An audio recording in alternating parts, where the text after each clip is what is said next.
हा. मागील पाठामध्ये आपण कैवल्यपादाच्या 19-20व्या सूत्रापर्यंत आलो होतो. तर त्याची आता थोडीशी संगती पाहूया.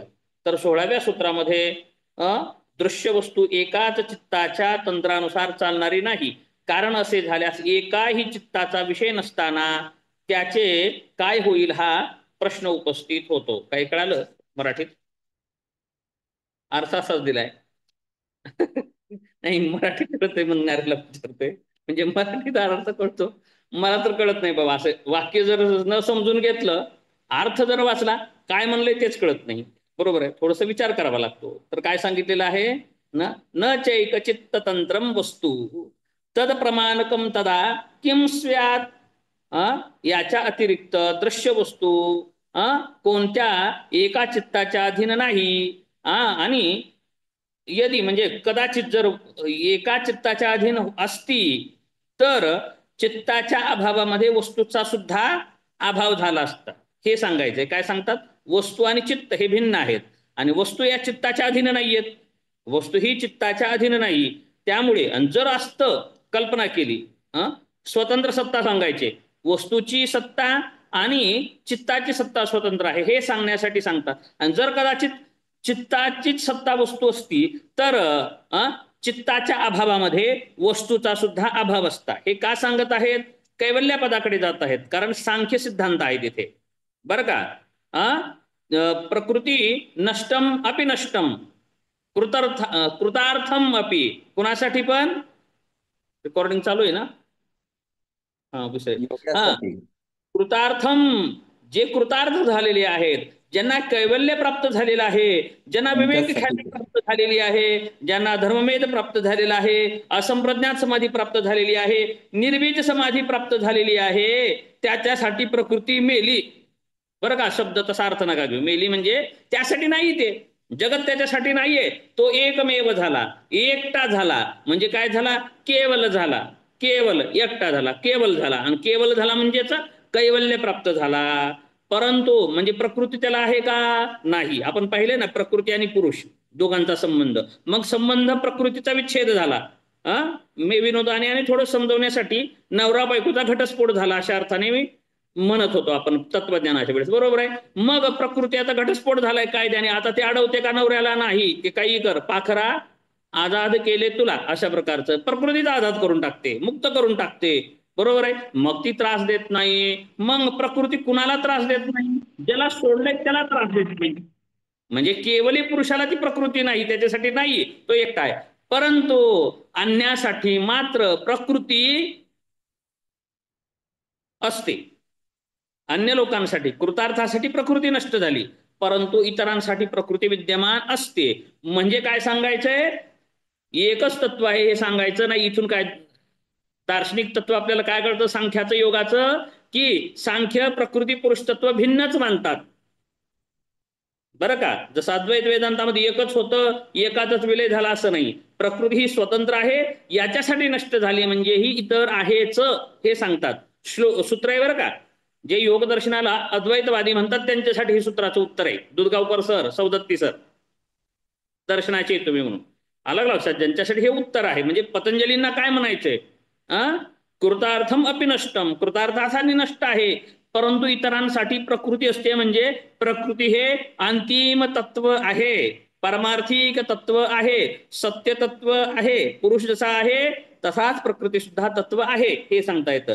म्हणून आता विषय काय आहे इथे मग? तर चित्त नष्ट झालं, योगच चित्त वृत्ती निरोध. हा योग त्यासाठी केलाय ना. योग त्यासाठी सौदत्ती सर, सुरुवातच योगाच्या कशासाठी झाले? चित्तवृत्तीचा निरोध करणे. चित्तवृत्तीचा निरोध नाही, चित्त लय करणे. कशात लय करणे? त्याच्या कारणामध्ये. आणि कारण काय आहे याचं? अहंकार आहे. अहंकाराचं कारण काय आहे? महत्बुद्धी आहे. महत्बुद्धीचं कारण काय आहे? प्रकृती आहे. 3 गुण प्रकृतीमध्ये लीन होतात. मग त्याला म्हणायचं प्रतिप्रसव. हे प्रतिप्रसव बरोबर आहे. कैवल्याचं सूत्र आहे लास्टचं 34वं, त्यामध्ये सांगितलं गुण हे मूळ कारणामध्ये विलीन होतात.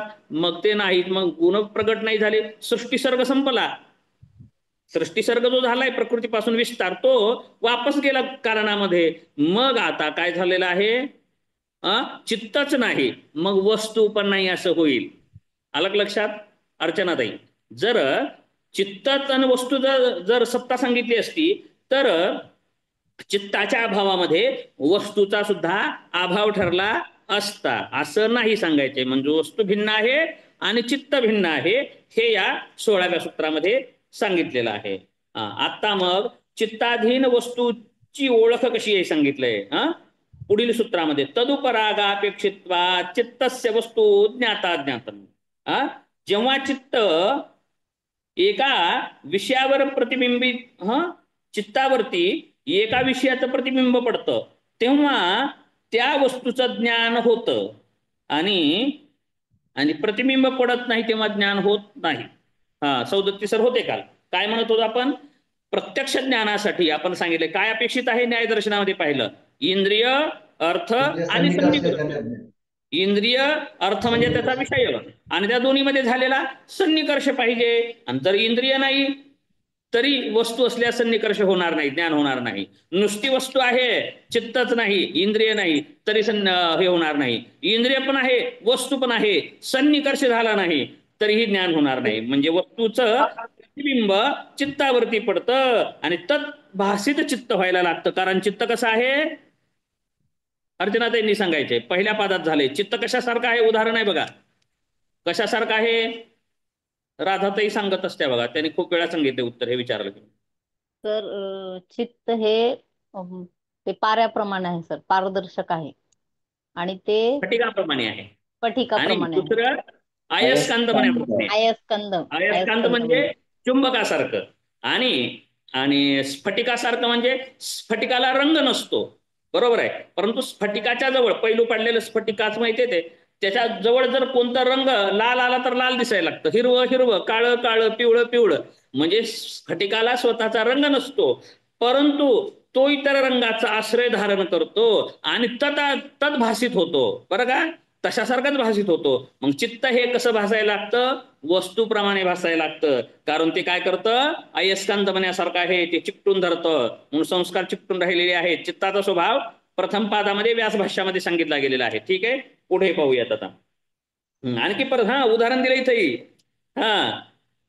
तदुपरागपेक्षित्वा चित्तस्य वस्तू ज्ञाता ज्ञातम या सूत्रासाठी परत उदाहरण दिले बरं का. अयस्कांतमनिकल्पा विषया व्यास भाष्यामध्ये अयस्कांतमनिकल्पा विषया अयस्सधर्मकम चित्तम अभिसंबोध्य परंजयंती येन च विषयेनोपरक्तम चित्तम सविषयो ज्ञातस्ततयोन्याः पुनरज्ञाताः वस्तुनो ज्ञाता ज्ञातस्वरूपत्वात् परिणामी चित्तम.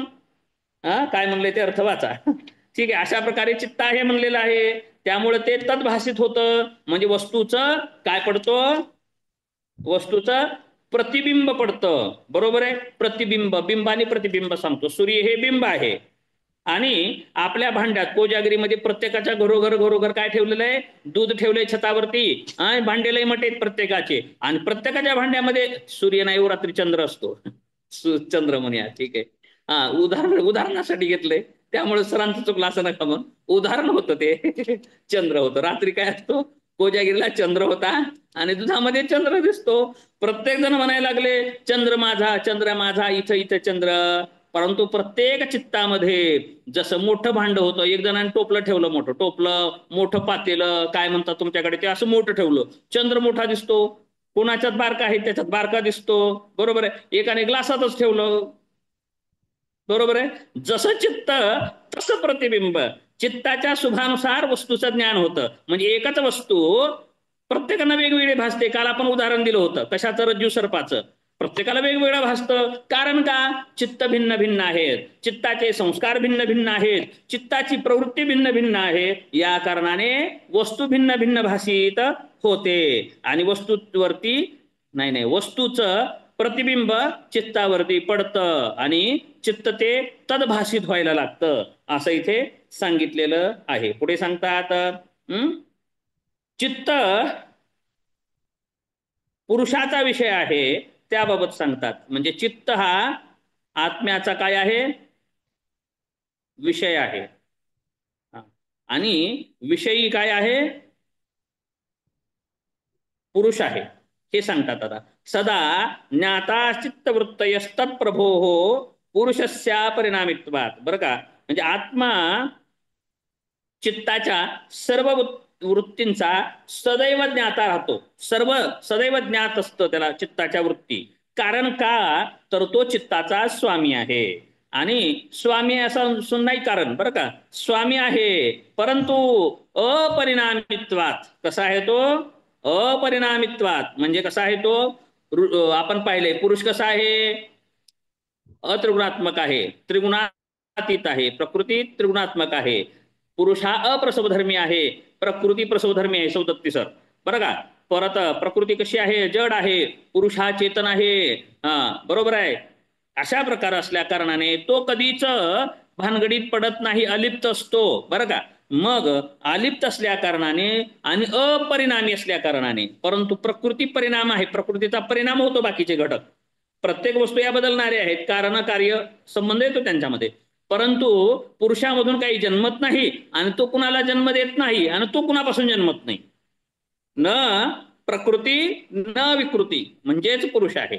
मग तो कुणाची प्रकृती पण नाही आणि तो कुणाची विकृती पण नाही. म्हणजे तो कुणाला जन्म देत नाही म्हणजे प्रकृती नाही, तो कुणाला जन्म देत नाही म्हणजे तो प्रकृती नाही, आणि तो कुणापासून जन्मत नाही म्हणून तो विकृती नाही. म्हणजे न प्रकृती न विकृती असल्या कारणाने तो काय आहे? अपरिणामी. मग अपरिणामी असल्या कारणाने त्याच्यावरती वस्तूचा परिणाम होत नाही. दृष्ट्यावरती पुरुषावरती वस्तूचा परिणाम होत नाही. परिणाम कशावरती होतो? चित्तावरती होतो. कारण चित्त अयस्कांत होण्यासारखं आहे. चित्त हे स्फटिकासारखं आहे. चित्त वस्तूसारखं भासित होतं. चित्तावरती वस्तूचं प्रतिबिंब पडतं म्हणून भासित होतं. आणि हे जे चित्ताचं जे चालू आहे खेळ, हे सगळं पुरुषाला कळतात. कारण तो कसा आहे? चित्ताचा स्वामी. अगोदर मालकी हक्क असावा लागतो, बरोबर आहे. घरात काय घडायला लागलंय घराच्या मालकाला माहिती असतं, बरोबर आहे. कारण का? तो घरामध्ये राहतो, त्याची घरामध्ये सत्ता आहे, तो घराचा मालक आहे. परंतु मालक आहे आणि तो अलिप्त आहे, म्हणजे त्या काटकारस्थामध्ये नामध्ये नाही, तो अपरिणामी आहे म्हणून त्याला ते दुसरं माहिती आहे. तटस्थ असल्या कारणाने, म्हणून अपरिणामी असल्या कारणाने तो हे सर्व चित्ताच्या वृत्तींना पाहतो, त्याला समजतात. कारण चित्त हे काय आहे? ज्ञान आहे, चित्ताचं ज्ञान. आणि ज्ञाता आहे. पुरुष कोण आहे? ज्ञाता आहे. हे इथे सांगतात. ज्ञाता आणि ज्ञान म्हणजे चित्त हे विषय होतं कुणाचा? आत्म्याचा विषय चित्त होतं. चित्ताचा विषय आत्मा होत नाही. पुढे येईल आणखी विषय. ठीक आहे. हा, आता पुढील सांगतात. आता चित्ताचं दोन्ही प्रकार सांगतात. कसला आहे चित्त? 19वे सूत्र. न तत्स्वभासम दृश्यत्वात. चित्त हे काय आहे? स्वतः ज्ञानवान नाहीये. चित्त स्वतः ज्ञानवान नाही म्हणजेच काय नाही? तो चेतन नाहीये. कारण ते दृश्य आहे. आणि दृश्य म्हणजे काय? प्रकृतीपासून जन्मलेलं आहे. चित्त काय आहे? प्रकृतीपासून जन्मलेलं आहे. म्हणजे जडाची उपज आहे. जन्म त्याचा कशापासून होतो? जडापासून होतो. म्हणजे जड प्रकृतीपासून जन्म होतो म्हणून तो चेतन तत्व नाही. ते चेतन तत्व नाही. त्याची आई चेतन नाही तर ते कसं चेतन असेल? बरोबर आहे. त्याचे निर्मितीच जडापासून झालेली आहे तर ते चेतन कसं असू शकतं? नाही. मग हे पुढील आता सूत्र सांगतील. म्हणजे चित्त हे जड आहे आणि आत्मा हा पुरुष हा चेतन आहे. मग आता काय सांगतात? आता दुसरा तर्क देतात 20व्या सूत्रात. इथपर्यंत आपण आलो होतो काल. चित्ताचं दृष्टा नाही यासाठी तर्क देतात. 20व्या सूत्रात काय सांगत आहेत? चित्त हे दृष्टा नाही हे सांगण्यासाठी आता तर्क दिलेला आहे. तर्क म्हणजे काय सांगितलं? तर्काचा अर्थ. तर्क म्हणजे युक्ती, तर्क म्हणजे व्यवहार्यता, बरं का. म्हणजे समजावून देण्याची पद्धती. हातोटी म्हणजे तर्क. तर समजावून देतात. तर्क काय सांगतात? एक समये चोभयान अधारणम, एक समये च उभय अनवधारणम. जर समजा एकाच वेळेस आपण चित्ताला आपलं स्वतःचं ज्ञान आणि विषयाचं ज्ञान हे दोन्ही सुद्धा म्हणलं तर ते दोन्ही एकत्र कसं होऊ शकतं? एक स्वतःचं ज्ञान आणि वस्तूचं ज्ञान हे होऊ शकत नाही. म्हणजे ज्ञान होण्यासाठी आता समजा डोळ्यात गेला असेल हा, तुम्ही डोळ्याने काय करता, जगात काय झालं सगळं पाहता आपण, बरोबर आहे. जगात काही झालं आपण पाहतो, बरोबर आहे. दुसऱ्याच्या ताटात पडलेला पण सांगतो, तुझ्या ताटात काय पडलेलं आहे म्हणून सांगतो, आपण म्हणतो ना जगामध्ये, तसं बघतो. आणि डोळ्यात गेल्यास काय होतं, आणि स्वतःच्या डोळ्यामध्ये जर काडी गेली, कसपट गेली, कचरा गेला, चिरट गेलं, डास गेलं, काहीतरी गेलं, हा काय करतो, दिसतं का आपल्याला, दिसतं का. हा, म्हणजे डोळे डोळ्याचा विषय होत नाही. डोळ्याचं उदाहरण दिलंय बरं का, हे डोळा आपला डोळा आहे, ह्या नेत्राने आपण बाकीच्या वस्तू पाहू शकतो, बरोबर आहे. म्हणजे त्या वस्तू याचा विषय बनतात, परंतु डोळ्याचाच विषय डोळा बनत नाही, डोळा डोळ्याचा विषय बनत नाही. मग डोळ्याचं बघायला इतरांनी बघावं लागतं, काय गेले डोळ्यात बघ बरं म्हणतो आपण, दाखवतो, दुसरा फुकतो, असं होतं काहीतरी घरामध्ये, बरोबर आहे का. म्हणजे तो कसा असू शकेल, दृष्टापन आणि दृश्य पण स्वतः असू शकत नाही, म्हणजे तो दृष्टा किंवा ज्ञाता होऊ शकत नाही, यासाठी तर्क दिलेला आहे. आता पुढील, आता क्षणिकवाद्यांचा विषय सांगत आहे तिथं, भाष्यकारांनी सांगितलंय बरं का यासाठी. भाष्यकारांनी सांगितलंय, न चैकस्मिन क्षणे स्वरूप रूप अवधारणम युक्तम. क्षणिकवादी म्हणजे बौद्ध, क्षणिकवादी म्हणजे बौद्ध मत काय म्हणतात, प्रत्येक क्षणाला सृष्टीतली प्रत्येक गोष्ट परिवर्तनशील आहे, बदलत आहे. म्हणजे चित्त सुद्धा प्रत्येक क्षणाला वेगळं आहे चित्त. आता सुद्धा या क्लासमध्ये किती चित्त होतात माहिती नाही, लाख 2 लाख चित्त होतात तुमच्या ह्याच्यामध्ये. मग पूर्ण सुरुवातीपासून कसं माहिती असतं, तर आपण ध्वनी पाहतो एकमेकाला, आदळ जाऊन कानापर्यंत येतो ध्वनी, ध्वनीचं पाहिलंय, फिजिक्स ज्यांना कळतंय त्यांना कळत असेल, बरोबर आहे. तशाच प्रकारची एक चित्त पुढच्या चित्ताला, त्याचं चित्त पुढच्या चित्ताला, असं होत होत होत कळतं म्हणे. आपल्याला जन्मापासूनची जी स्मृती आहे, एक चित्त नाही, जन्मता चित्त वेगळं होतं, आज वेगळं आहे, उद्या वेगळं आहे, परवा वेगळं आहे. मग चित्तच नाही, आत्मा पण रोज वेगळा आहे, आत्मा पण रोज वेगळा आहे. आत्माच नाही, पंचस्कंधाचा काय आहे, संघात म्हणजे आत्मा आहे, आणि ते रोज वेगळं आहे, नवे रोज नाही, क्षणाक्षणाला वेगळं आहे. असं कुणाचं मत आहे, क्षणिकवाद्यांचं. क्षणिकवाद्यांचं म्हणजे बौद्ध तत्वज्ञानांचं असं मत आहे. तर आता तेही इथे सांगितलेलं आहे. यासाठी आता 21व्या सूत्रात सांगतात, चित्ताला दृष्टा मानण्याचे काय दोष निर्माण होतात. चित्ताला जर दृष्टा मानलं, चित्ताला जर दृष्टा मानलं तर काय अडचण होते, आता पुढील सूत्रामध्ये सांगितलेलं आहे. दृष्टा म्हणजे कळालं का, आत्म्याच्या ठिकाणी, म्हणजे चित्तच आत्मा असा अर्थाने बरं का. दृष्टत्व वेगळं आहे, चेतन हे दुसरं तत्व आहे, चित्त हे जड आहे, चित्त हे चेतन नाही, चित्त हे दृष्टा पण नाही, हे सांगण्यासाठी प्रयत्न चालू आहे बरं का. हे सांगण्याचं म्हणजे का, आपण विषय का बरं सांगत आहे चित्ताचं, एवढं काय चित्ताने यांचं वाकडं केलंय का, चित्ताला एवढं पतंजली सांगायला लागलेत, जड आहे चेतन आहे का सांगायला लागलेत. आज तर वाटत एकदम उशीर आलं तर म्हणेल, काय गरज आहे आपण एवढं सिद्ध करून कुणाला कुठं हे करायचे, सजा द्यायचे, काही आहे का, का बरं सांगायला लागलेत. कैवल्य मार्गावर आहोत सर, त्याच्यामुळे सांगत हा, चित्ताबद्दल, कैवल्य मार्गाकडे आहोत त्याच्यामुळे चित्ताबद्दल सांगत आहे. कारण योगच कशावर आधारित आहे, योगच चित्तवृत्ती निरोधा. उगा म्हणायचं चित्तवृत्ती निरोध, पण चित्तच काय माहिती नाही, आता कसं करावं लागेल. सुरुवात आपली झाली आहे कुठून, निघालोय आपण चित्तवृत्ती निरोधाकडे, आणि मध्येच अष्टांग योग, यम नियम, आसन प्राणायाम, श्वास घ्या श्वास सोडा, तिथंच बसल्यावर कसं करावं लागेल. सगळी योगी तसंच बसलेले आहेत, हे योगा योग शिक्षक असेच बसलेत ना, निघालेत कुठून, अथ योगानुशासनम योगश्चित्त वृत्ती निरोधा. कुठं गेले पुन्हा कळालंच नाही. मग म्हणले शीर्षासन करा, शलभासन करा, लवचिक शरीर, परत नाकात घाला, तोंडात घाला, नाकातून घालून तोंडात काढा, इकडल्या नाकातून इकडं पाणी काढा. आपण निघालतो कुठं, निघाले लातूरला गेले सोलापूरला, असं कसं चालेल बरं. पतंजलींनी काय सांगितलं आपल्याला, जायचंय कुठं, योगश्चित्त वृत्ती निरोधा. योग म्हणजे चित्तवृत्तीचा निरोध आहे, आणि सांगितले त्याच पत्त्यावर पोहोचवावं लागेल. गाडी सांगायची एकीकडे न्यायची तिसरीकडे कसं चालेल बरं. मग यासाठी सर सुंदर हसले बरं का, म्हणजे का चित्त सांगायला लागले. मग आधी मध्ये लय फिरवून फिरवून फिरवून आणले गाडी. अभ्यास वैराग्यात गेले, आणखी थोडं रिव्हिजन करतो, 2 तास माझेच आहेत म्हणून हो. 2 तास आहे तर 9च्या आतच 8:30ला संपवणार आहे, तसं काही नाही चिंता. आणि मग काय केले, निघाले म्हणले लातूरला यायचंय म्हणून, मद्रासहून निघाले, अर्चना त्याच्या तिकडून निघाले, चेन्नईवरनं निघाले, परंतु इकडून म्हणले बेंगलोरकडे गेले, बेंगलोरकडून पुन्हा इकडे आले, इकडून तिकडे गेले, नाही नाही इकडचा रस्ता चांगला आहे म्हणून पुन्हा दुसरीकडे नेले. म्हणले सोपा रस्ता आहे का, म्हणजे अभ्यास वैराग्य सांगितले, त्यात पर वैराग्य सांगितले, अपर वैराग्य सांगितले. नवीन आलेल्यांना सुद्धा कळेल, परत एकदा रिव्हिजन करतो उजळणी. चित्तवृत्ती निरोधाकडे निघाले. मग अभ्यास वैराग्य सांगितलं, अभ्यास वैराग्यात जमना गेले, वैराग्यात मी पर वैराग्य अपर वैराग्य केलं. समृद्धीताई एका दृष्टीपथात आणतोय आता बरं का. परवैराग्य आणलं, अपरवैराग्य आणलं, त्याच्यावर बी भागलं नाही. ईश्वर परिधान सांगितलं, चित्तप्रसादनाचे उपाय सांगितले. निघाल तो कुठं, लक्षात ठेवा, चित्तवृत्ती निरोधा. बरं का, त्यासाठी सांगितलेलं आहे. बरोबर आहे, रेल्वेत बसलो, बरोबर आहे. मग आंबे आले, ककडी आली, काय काय कहेला आलं, भेळ आलं, काही काही काही पाणीपुरी आली, खात खात खात बसलो. पण आला आपण रेल्वेत बसलाव कशाला, गावाला यायला. म्हणजे योगच चित्तवृत्ती निरोधा, हे लक्षात असू द्या.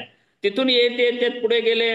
पुन्हा मग दुसरा मार्ग काही तर काढा म्हणजे लय अवघड चाललंय म्हणे अभ्यास वैराग्य. मग पुन्हा सांगितले तपस्वाध्याय ईश्वर प्रणिधानाने क्रियायोग, क्रियायोग सांगितला, तप सांगितलं, स्वाध्याय सांगितला, ईश्वर प्रणिधान सांगितलं.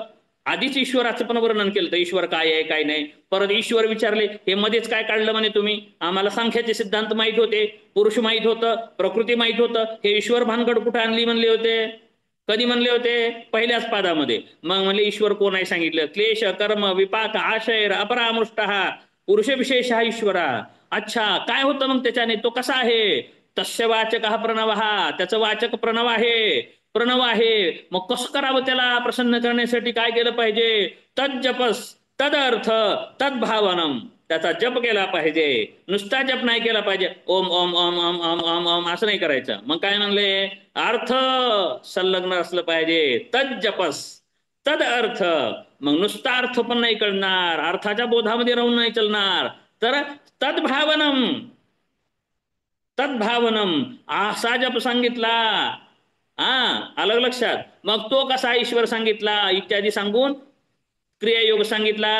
क्रियायोग सांगितल्याच्या नंतर पुन्हा काय सांगितलं, मग नाही बुवा म्हणले अवघड चाललं. काय होतं या क्रियायोगानं, म्हणले काय, क्लेश तनु करणार्थश्च. आता म्हणले हे क्लेश काय आहेत सांगा बाबा. मग क्लेश सांगायला लागले. अविद्या क्षेत्र उत्तरेशाम सांगितलं, मग 5 क्लेश सांगितले. मग त्याचं बी वर्णन करा बाबा विस्ताराने, त्याचंही वर्णन केलं. विवेक ख्याती सांगितली, त्याचा उपाय सांगितला. ती विवेक ख्याती प्राप्त करण्यासाठी पुन्हा म्हणले आणखी सोपा काहीतरी सांगावं लागेल मार्ग, ह्यांना कळना गेले बुवा म्हणले. मग पुन्हा आणखी एक दुसरा मार्ग केले. कोणता घेतला, अष्टांग योग. 29व्या सूत्रामध्ये अष्टांग योग सांगायला सुरू केला.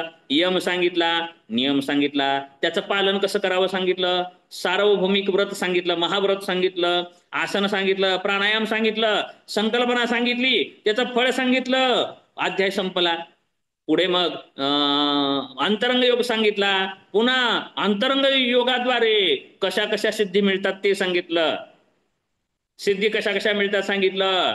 हृदये चित संविद कुर्मनाड्या स्थैर्यम इत्यादी भुवन ज्ञानम परचित्तस्य ज्ञानम पूर्वजाती ज्ञानम, अनेक सिद्धी सिद्धी सिद्धी सांगितल्या. महत्वाची सिद्धी परत सांगितली, विवेक ख्याती इत्यादी सांगितल्या. असं असं असं करत विभूतीपाद संपला. किंवा विभूतीपाद संपला तरी पण कैवल्यपादात पुन्हा आणखी सुरुवात केली. जन्म औषधी मंत्र तपहा समाधी जहा सिद्धया. मग त्या सिद्धीनं सांगितलं काय होतं, अहो शरीर बदलता येतं, म्हणजे त्याला म्हणजे निर्माण शरीर संकल्पना सांगितली.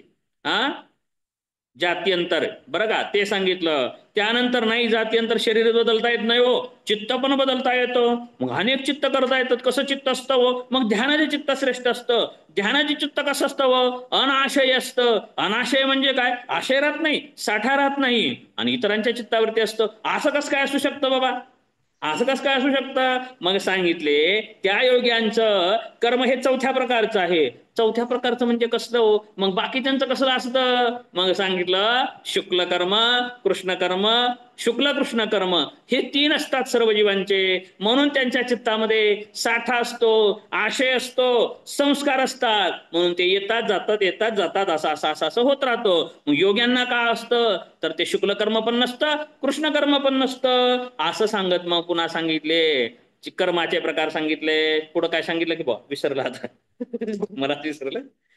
क्रम विसरतंय असं शिकवण्यानं मला कळतंय मला बी. असं सांगण्यामुळेच मलाही लक्षात राहते.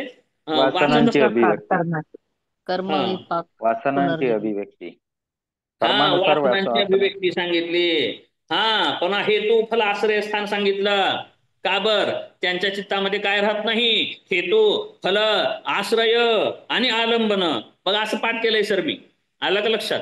असं व्याख्यान दिल्यासारखं उगं न घेता बोलायला शिकलो. त्यामुळे थोडं थोडं थोडं थोडं दरवेळेस शिकवताना बदल करत बदल करत बदल करत मी पाठ करत आहो. कुणी ऐकत नाही मला माहितीये. कुणी ऐकत नाही, कुणी पाठ पण करत नाही. मी माझं पाठ करतो बरं का. हा, आणखी एक एक महात्मा होते म्हणले, समाजसेवक सर, समाजसेवेत जे उतरतात हा, आणि ते जर भावना करत असतील की समाजसेवा करण्याने समाज सुधारतो, तर ते चुकीचे आहे असं सांगितलं एका व्यक्तीने, समाजसेवकांनी. समाजसेवेने जर समाज काही सुधारत असेल अशी भावना करून जर समाजसेवक उतरत असेल तर तो मूर्ख आहे. तो मूर्ख आहे. समाज कधीच सुधरत नसतो. बरोबर आहे. मग सेवा का करायची? उशिरा आल्यात आणि मध्येच बोलायला लागल्यात, काय करावं लागेल? तुमचं तर सांगा, नाही तर आमचं तर. हा ठीक आहे, म्यूट केलं. ठीक आहे, काय सांगितलं? तर समाजसेवा कशासाठी करायची असते? जर कोणी म्हणत असेल समाजाची सेवा, तुम्ही समजा झाडून काढत आहेत, लोक घाण करतात, तुम्ही कचरा वेचत आहेत. हा, मग तुम्हाला वाटतं की मी कचरा वेचला म्हणजे कचरा स्वच्छ केला म्हणजे आता कोणी टाकला नाही पाहिजे, मग चुकीचे तुम्ही आहे.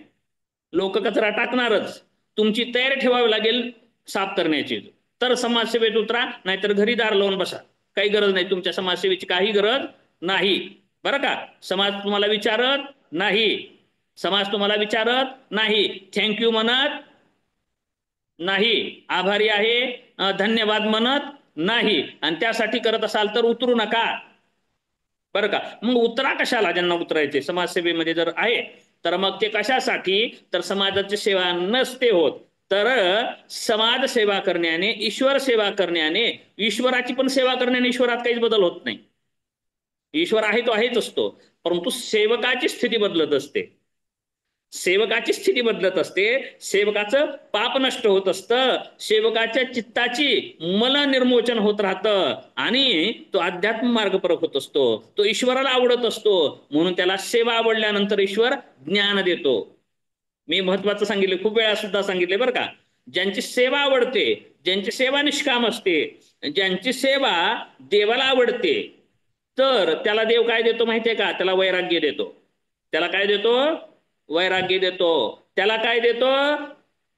प्रपंचामध्ये नुकसान देतो. त्याला काय देतो? प्रपंचापासून बाहेर काढतो. ज्याला देवाला जे आवडले मग त्यांना कैवल्य देतो, त्यांना मोक्ष देतो. षडगुण ऐश्वर्य कोण सांगेल का?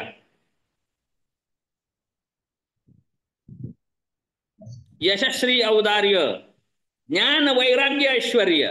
यश, श्री, औदार्य, ज्ञान, वैराग्य आणि ऐश्वर्य. म्हणजे वैराग्य काय आहे कळालं का? वैराग्य काय आहे? ऐश्वर्य आहे. आलं का लक्षात? मन लागो मेरो यार फकीरी में. राजास जी महाली, काय ती सर्व प्राप्त झाली काय या झोपडीत माझ्या. असं ऐकलंय ना, झोपडीत सर्व सुखे मिळतात म्हणून फकीर मस्त असतात बरं का.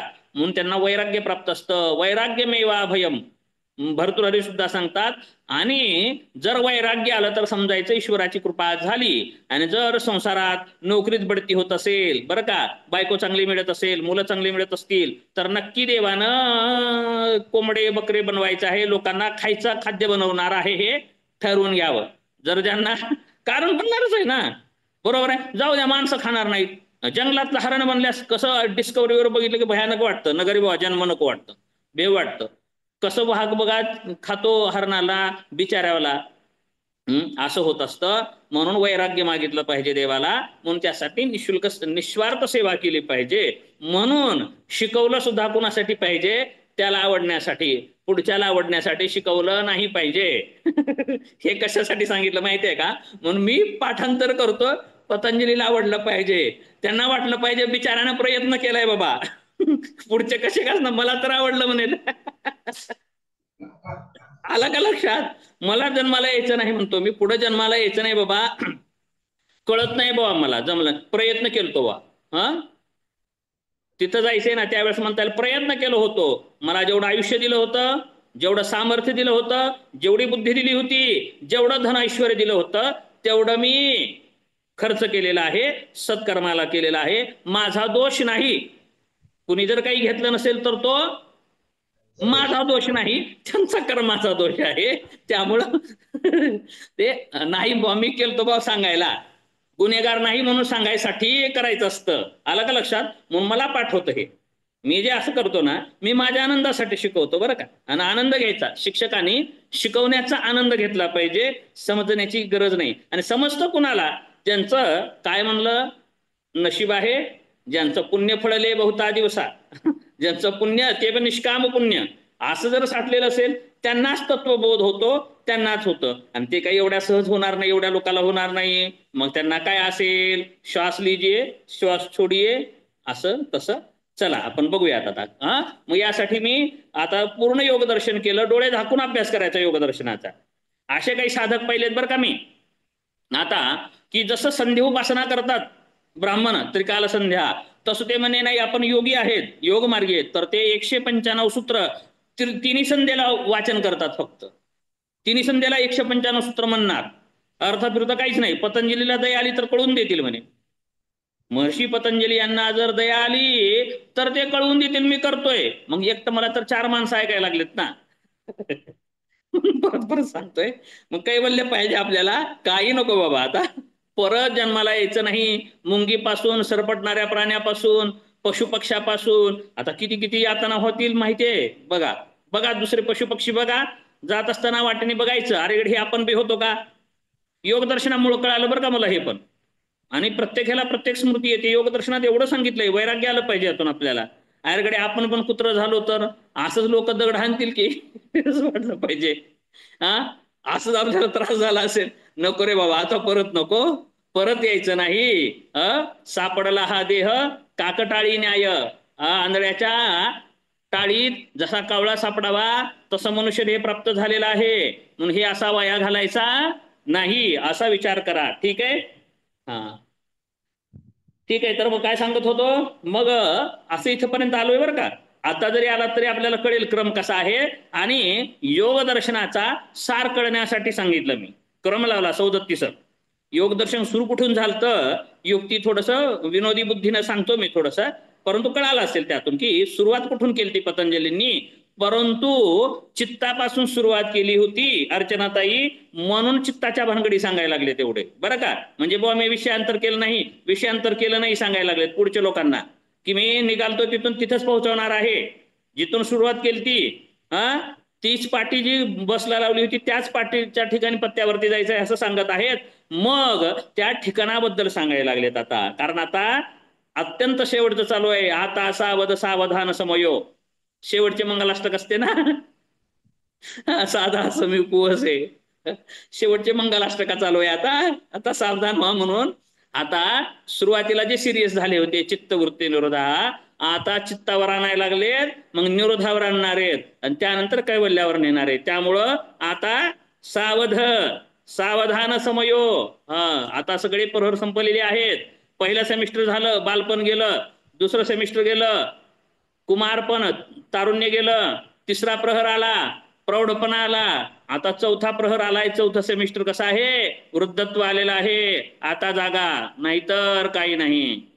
आता गेले टळले प्रहर 3 प्रहर गेलेले आहेत, चौथा प्रहर आला आहे. या प्रहरामध्ये जर साध्य झालं नाही तर आता मागुता फेरा, परत या नगराला मनुष्य देहाला फेरा येणार नाही. लक्ष 84 फिरून फिरून यायचंय. म्हणून आताच काय करा, जागा. म्हणून परमार्थ जागण्याचा आहे, करण्याचा नाहीच आहे. परमार्थ केला जातच नाही, परमार्थ केला जातच नाही. परमार्थ करतात ते मूर्ख आहेत. नका, चुकलं, शब्द वापस घेतो, वेडे आहेत. उगत बिनावकामाच कारस्थानात पसतात. परमार्थ हा समजण्याचा विषय आहे बर का. परमार्थ हा समजण्याचा विषय आहे, करण्याचा विषयच नाही. काही जण म्हणतात ते मुद्रा कशा कराव्या, काय करावे. मुद्रा बंध कधीपर्यंत आहे, कळेपर्यंत आहे हो. कधीपर्यंत तेच बंध मुद्रा उड्या, हे कशासाठी सांगितलंय, हटम विना राजयोगम राजयोगम विना हटहा, हटातच बसलो, राजयोगात प्रवेशच नाही केलो तर बसमध्येच बसा, उतरूच नका गावाला तरी. बरोबर आहे. बस लई चांगली आहे म्हणून बसा बसमध्येच. बस लई चांगली आहे, जागा लई चांगली मिळाली आहे, सीट लई चांगली मिळालेली आहे, मग बसमध्येच बसा, गावाला आता उतरूच नका. असं केल्यासारखं होणार आहे. आलं का लक्षात? म्हणून साधनाचा त्यागच करावा लागतो. विमान असू द्या, रेल्वे असू द्या, बस असू द्या, नाहीतर ऑटो रिक्षा असू द्या, काही पण असू द्या, सोडावं लागतं. कुठं सोडावं लागतं? निश्चित ध्येय प्राप्ती झाल्याच्या नंतर साधनांचा त्याग करावाच लागतो. आणि जर साधनाचा त्याग करत नसेल तर तो मग काय वेडाच आहे. मग आता काय म्हणावं, होता वेडाच आहे ना. मग गाडी लई मस्त मिळाली म्हणल्यावर. ठीक आहे, चला विषयावरती येऊ. म्हणून अर्चनाताई काय सांगत आहेत? चित्त सांगत आहेत. त्यामुळं चित्त म्हणजे काय आहे? करण आहे. कसलं करण आहे? अंतःकरण आहे. अंतःकरण म्हणजे काय? मन, बुद्धी, चित्त, अहंकार. अहो मग हे सगळं हेच सांगायला लागले तुला. योगशास्त्र मानसशास्त्रच आहे ना. हो ना. मग आम्ही काय सांगितलं? मग योगशास्त्र हे मानसशास्त्रच आहे आणि मनाचंच विश्लेषण चालू आहे. आता काय सांगत आहेत? मनच कसं आहे सांगत आहेत, चित्त कसं आहे सांगत आहेत, कशापासून तयार झालंय हे सांगत आहेत. हे फ्राईडनं सांगितलं नाही, हे कार्ल जुंगनं सांगितलेलं नाही, ॲडलरनं सांगितलेलं नाही, काउन्सिलरला हे कळत नाही. काउन्सिलरला सायकोलॉजीमध्ये काही काही पदव्या झालेल्या हे कळत नाही. ते जन्माच्या नंतर थांबतात, परंतु पतंजली थांबत नाहीत. म्हणून मनाचा जर इलाज करायचा असेल तर ते योग दर्शनातच असेल. जर ज्यांना मला मनाचा इलाज करायचा असेल आणि मन काय आहे जर पाहायचं असेल तर ते महर्षी पतंजलींनाच शरण जावं लागेल. पतंजलीम प्रांजलिरानतोस्मी. पतंजलीम प्रांजलीर अंजलीबद्ध नमस्कार केला पाहिजे. योगेन चित्तस्य पदेन वाचाम मलम शरीरस्य च वैद्यकेन योपाकरोत्तम प्रवरम मुनीनाम पतंजलीम प्रांजलिरानतोस्मी. आता असं नमन करून आपण सुरुवात करूयात आजच्या विषयाला. तर हेतू, फल, आश्रय हे कुठे असतात? चित्ताच्या ठिकाणी असतात. हेतू, फल, आश्रय आणि आलंबन मी काल सांगितलेलं आहे, बरं का. तर ते जिथे आहेत मग त्याच्या भावामध्ये कशाचा भाव आणि कशाच्या अभावामध्ये कशाचा अभाव मी काल सांगितलेला आहे. वासनेचा अभाव. हे चार असले तर वासना विद्यमान राहते. हे चार नसले तर वासना पण राहत नाही. बरोबर आहे. ठीक आहे, कळालं ना अर्चनाताई? चार काय आहेत ते त्यांच्या. ठीक आहे, कळालं नसेल तर विचारा, मी परत सांगू शकतो बरं का. मी सांगायला लय आतुर आहे शिकवायला. ठीक आहे, असो. तर पुढे परत सांगतात पदार्थाची विद्यमानता सांगतात. पुढे त्रिगुणांचं त्रिकाल व्याप्ती सांगतात. त्रिगुणांची सूक्ष्म गुणात्माना. बरोबर आहे. वर्तमानामध्ये काय सांगितलं? अव्यक्तादिनी भूतानी. बरं का. पतंजली योग दर्शन आणि योग काय भगवद्गीता समन्वय करा. सौदत्ती सर सांख्य योग बरोबर आहे. दुसरा अध्याय सांगितलं मी तिथे.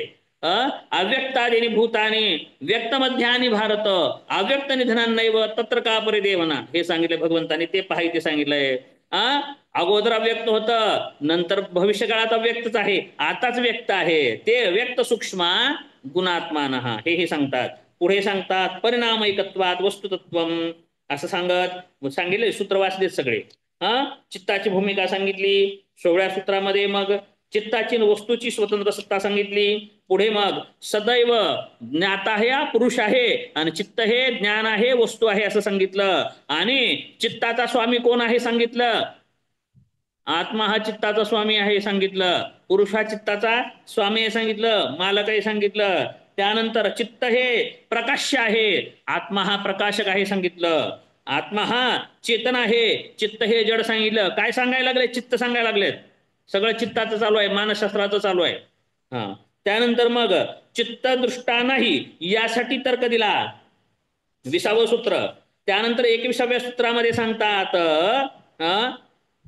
एक चित्त दुसऱ्या चित्ताचं दृश्य जर मानलं म्हणजे कुणासारखं. आता हे सांगतात बौद्धांचं. एक चित्त दुसऱ्या चित्ताला, दुसरं तिसऱ्याला, तिसरं चौथ्याला असं असं असं असं जर झालं तर काय होईल म्हणतात.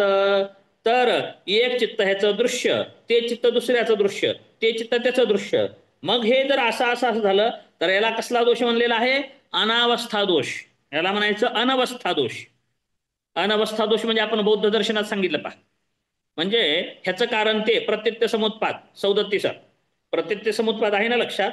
हे त्याचं कारण ते त्याचं कारण ते त्याचं कारण ते त्याचं कारण. अरे मग कुठं तर संपवा, थांबवा कुठं तरी. मग कुठं थांबवलं त्यांनी? अविद्येपाशी थांबवलं. अविद्या हे मूळ कारण.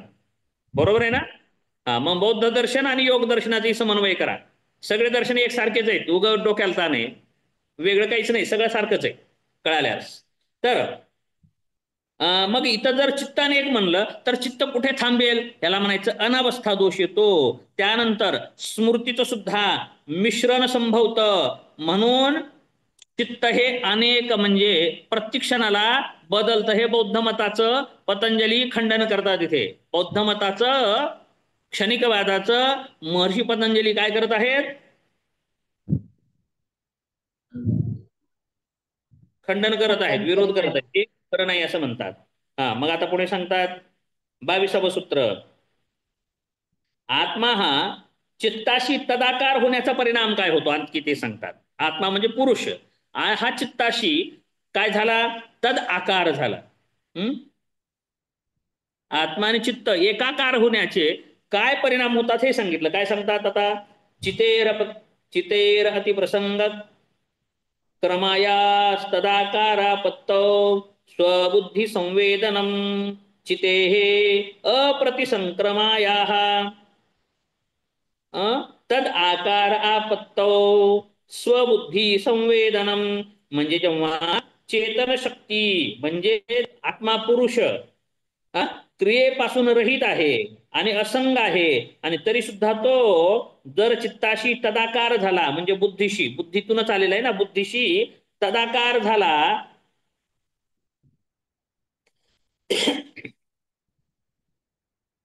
भाष्यकारांनी खूप सुंदर सांगितलंय बरं का. अपरिणामी ही भोक्तृत्व भोक्तृशक्ती प्रतिसंक्रम. भाष्यकारांनी खूप सांगितलं, हे वाचून घ्या तुम्ही बरं का. पुरुष हा असंग आहे, निर्विकार आहे. मग तो दृष्टा आणि भोक्ता कसं काय होऊ शकतो? पुरुष हा असंग आहे, निर्विकार आहे, तो दृष्टा आहे, तो भोक्ता कसं काय होऊ शकतो? तर यासाठी या सूत्रामध्ये त्याचं समाधान कसं केलंय? जरी चेतन पुरुष हा आत्मा निर्विकार, निर्लेप, अपरिणामी असला तरी तो करता नाही, तो भोगता नाही, केवळ काय आहे? तो दृष्टा आहे. करता नाही, भोगता नाही, तो दृष्ट आहे. तरी सुद्धा चित्तासोबत त्याचं तदाकार होण्याने तो चित्ताच्या वृत्तींशी तदाकार होतो आणि त्याला वृत्तींचं ज्ञान होतं. पण वृत्तीचं ज्ञान का होतं? तर तो चित्तापासून वेगळा आहे बरं का. तो अपरिणामी आहे, मागील सूत्रामध्ये ते सांगितलंय. यामुळं तो कर्ता आणि भोक्ता म्हणला जातो. पुरुषाला काय म्हणलं जातं मग? तो तदाकार झाल्या कारणाने त्याला कर्ता आणि भोक्ता म्हणलं जातो. तो कर्ता पण नाही, भोक्ता नाही, तो फक्त दृष्टा आहे. परंतु दृष्टा असताना सुद्धा त्याला कर्ता भोक्ता म्हणलं जातं. आणि चित्ताच्या सोबत संयुक्त झाल्या कारणाने, कुणाचं संयुक्त होण्याने? पुरुषतत्व, आत्मतत्व चित्ताच्या सोबत संयुक्त होण्याने, संलग्न होण्याने, संबद्ध होण्याने काय होतं? तर त्याला जीवात्मा म्हणलं जातं. त्याला काय म्हणलं जातं? जीवात्मा. तो जीवात्मा नसतो, एकटा असतो तेव्हा तो जीवात्मा नसतो, तो पुरुष असतो, परंतु तो जीवात्मा म्हणला जातो. आणि त्याच म्हणून चित्ताचं ज्ञान होतं आणि त्याला ज्ञाता सुद्धा म्हटलं असतं. यामुळे त्याला तो ज्ञाता म्हटलं जातं. वास्तविक तो करता भोगता वगैरे ज्ञाता काहीच नाही, ज्ञाता पण नाही, तो दृष्ट आहे, फक्त तटस्थ आहे तो. ठीक आहे. आता पुढील पुढील सूत्रामध्ये चित्ताचं स्वरूप सांगत आहेत. पुढील सूत्रामध्ये काय सांगत आहेत? चित्ताचं स्वरूप सांगत आहेत. दृष्ट द्रष्टृ दृश्योपरक्तम चित्तम सर्वार्थम. द्रष्टृ दृश्य उपरक्तम चित्तम सर्व अर्थम. म्हणजे दृष्टा आणि दृश्यस्या सोबत एकत्रित असणारं, संलग्न असणारं चित्त संपूर्ण अर्थाचं असतं, सर्वार्थाचं असतं. याचा अर्थ आपण थोडस मराठीत व्यवस्थित अर्थ करतो. दृष्टाव आणि दृश्य यांशी यासोबत आरक्त झालेलं चित्त सर्व अर्थ प्राप्त करणार असतं. सर्व अर्थ म्हणजे काय? सर्व अर्थ प्राप्त करणार म्हणजे काय? तर तर तो सर्वार्थ म्हणजे पुरुषाशी संलग्न असतं आणि कशाशी, जगताशी संलग्न असतं त्यावेळेस चित्त. एकाच वेळी पुरुषाकडून अनुरक्त असतं आणि हो विषयांपासून हो, संबद्ध असतं. विषयामध्ये संबंध असतो, वस्तूशी म्हणजे वस्तूच्या विषयामध्ये संबंध असतो आणि तो कशाशी असतो संबंध, पुरुषाशी संबंध असतो. त्यामुळे त्यामध्ये ज्ञात्याकडून जाणलं जात पुरुषाचे असतं. सुद्धा, पुरुषाचेही गुणधर्म त्यामध्ये प्रतिभासित होत असतात. त्यामध्ये काय होत असतात, पुरुषाचे गुण सुद्धा प्रतिभासित होतात आणि विषयाचे सुद्धा गुणधर्म होतात. म्हणजे दोन्ही त्यामध्ये भासित व्हायला लागतात. हा हा, म्हणून तो पुरुषासारखाही भासित होतो आणि विषयांसारखा सुद्धा भासित होतो. कारण तो काय आहे, दोन्हीशी संलग्न आहे. तो मधला दुवा आहे. तो काय आहे, तो मधला दुवा असल्या कारणाने तो दोन्ही सारखं भासित होत असतो. ठीक आहे. काय सांगितलं, दृष्टा जीवात्मा आहे व चित्त आणि त्याच्याद्वारे दाखविल्या जाणाऱ्या पदार्थांना दृश्य म्हटले आहे. चित्त 3 स्थितीत असते. मराठीचं पुस्तक घेतलंय बरं का, म्हणजे हिंदीचं थोडं अर्थ करायला अवघड चाललंय म्हणून मराठीचा अर्थ घेतलं, पुस्तक बदललं मी. अर्थ कळाय थोडं अवघड जात आहे. मग काय झालं, 3 प्रकारे सांगितलं जातं, 3 स्थितीत सांगितले चित्ताचं. जेव्हा जीवात्मा चित्ताच्या माध्यमाने एखाद्या दुसऱ्या पदार्थाला जाणत असतो त्यावेळी चित्त जरी ज्ञानाचे साधन असले तरी अविद्येमुळे ते त्या पदार्थाचा म्हणजे ज्ञानाता प्रतीत होते, तेव्हा ते ग्रहिता म्हणविले जाते. परत त्याचा अर्थ घेऊयात. कसं, जेव्हा जीवात्मा चित्ताच्या माध्यमाने एखाद्या दुसऱ्या पदार्थाला जाणत असतो त्यावेळी चित्त जरी ज्ञानाचे साधन असले तरी अविद्येमुळे ते चित्त त्या पदार्थाचा ज्ञाता प्रतीत होते, तेव्हा ते ग्रहिता म्हणविले जाते. आता अर्थ कळाला असेल. आता सांगतो माझ्या भाषेमध्ये. तर ज्या वेळेस, कशामुळे, अविद्येमुळे. कशामुळे, अविद्येमुळे. कारण काय, अविद्येमुळे जीवात्मा चित्त हे साधन आहे, म्हणजे करण आहे. साधन म्हणजे काय आहे, चित्त अंतःकरण आहे. जसं इंद्रिय करण आहेत, बाह्य इंद्रिय, तसं आंतरिंद्रियामध्ये चित्त येतं. चित्त हे करण आहे, चित्त हे साधन आहे आणि दृष्टा हा पुरुष आहे. असं असताना सुद्धा अज्ञानाच्या उपाधीमुळे, अविद्येच्या उपाधीमुळे काय होतं, तर चित्तच काय वाटायला लागतं, ग्रहिता म्हणजे ग्रहण करणारा, करता, भोगता, दृष्टा चित्तच आहे असं वाटायला लागतं आणि चित्तच पुरुष आहे काय असं भाषित व्हायला लागतं. म्हणजे आपल्याला जे आपण करतेपणा जे वाटतो बरं का, मनाचं शास्त्र आहे ना हे, तर चित्त असं का वाटायला लागतं, आपण कोण आहोत हे जे आपल्याला अज्ञान आहे किंवा मनाविषयी जे आपले समज आहेत ते कशाच्या कारणाने आहेत, तर अविद्येच्या कारणाने आहेत हे सांगितलं. पहिलं काय सांगितलं, 3 स्थिती. चित्त स्वतःला ज्ञाता म्हणून घेतं किंवा आपल्याला वाटतं चित्तच ज्ञाता आहे, चित्तच गृहीत आहे. कधी वाटतं, कशामुळे वाटतं, प्रत्येकालाच वाटतं. कारण आपण काही ज्ञान झालेलं नाही, आपल्याला अविद्येचा अंधकार आहे, अविद्येचं आपल्याला आवरण असल्या कारणाने चित्तालाच आपण ग्रहिता किंवा ज्ञाता म्हणवला जातो. पुढील दुसरं, जेव्हा जीवात्मा चित्ताच्या माध्यमाने एखाद्या अन्य पदार्थाला जाणतो तेव्हा चित्त त्या पदार्थाला जाणण्याचे साधन असल्यामुळे ग्रहण म्हणविले जाते. आता आता काय म्हणवले जाते, हे कोण करतं, जीवात्मा. जीवात्मा मध्ये चित्त आणि तो विषय, बरं का. पण मधात कोण आहे, मग उदाहरण काय घ्यावं, आरसा. पुढं बसतून आपण इकडे आहे, बरोबर आहे, पण मधलं काय आहे, आरसा म्हणजे स्फटिक मण्यासारखं. स्फटिक मण्यासारखं आहे ना, काचेसारखं आहे चित्त. आणि मग ते असं वाटतं की आरशानच वस्तू बघितल्या का काय, मध्ये दुसरा बघणार आहे असं नाही, आरशामधून तो माध्यमान. हे पहिलं झालं. आता दुसरं झालं की आता वाटतं पुरुषाला चित्त हे काय आहे, काय आहे आता, ग्रहण. ग्रहण म्हणजे पहिलं झालं ग्रहिता. पहिल्यांदा एक स्थिती अशी असते अज्ञान कसं विद्येमुळे, तर ग्रहिता मीच चित्त आहे आणि मीच पाहिलं, विषय आणि चित्त या दोन्हीचा संबंध आहे वाटतं. परंतु असं नाही, विषय, चित्त आणि जीवात्मा असं आहे. चित्त पाहतंय परंतु माध्यमातून कुण्या, चित्ताच्या माध्यमातून पाहते, बरोबर आहे. आणखी विषय सांगतो तरी, बरोबर आहे, मी तुम्हाला पाहतोय परंतु मोबाईलच्या माध्यमातून पाहतोय, कॅमेराच्या माध्यमातून पाहतोय, बरोबर आहे, माध्यम कॅमेरा आहेत, बरोबर आहे. परंतु असं तुम्ही म्हणताय की मला मोबाईलच पाहतोय किंवा मोबाईललाच वाटतं, म्हणजे चित्त आहे मोबाईल, बरं का, तुमचा संबंध मोबाईलशी आहे, परंतु चित्तच वाटायला लागलं ग्रहिता, ग्रहण करणाराच चित्त वाटायला लागली, पहिली स्थिती.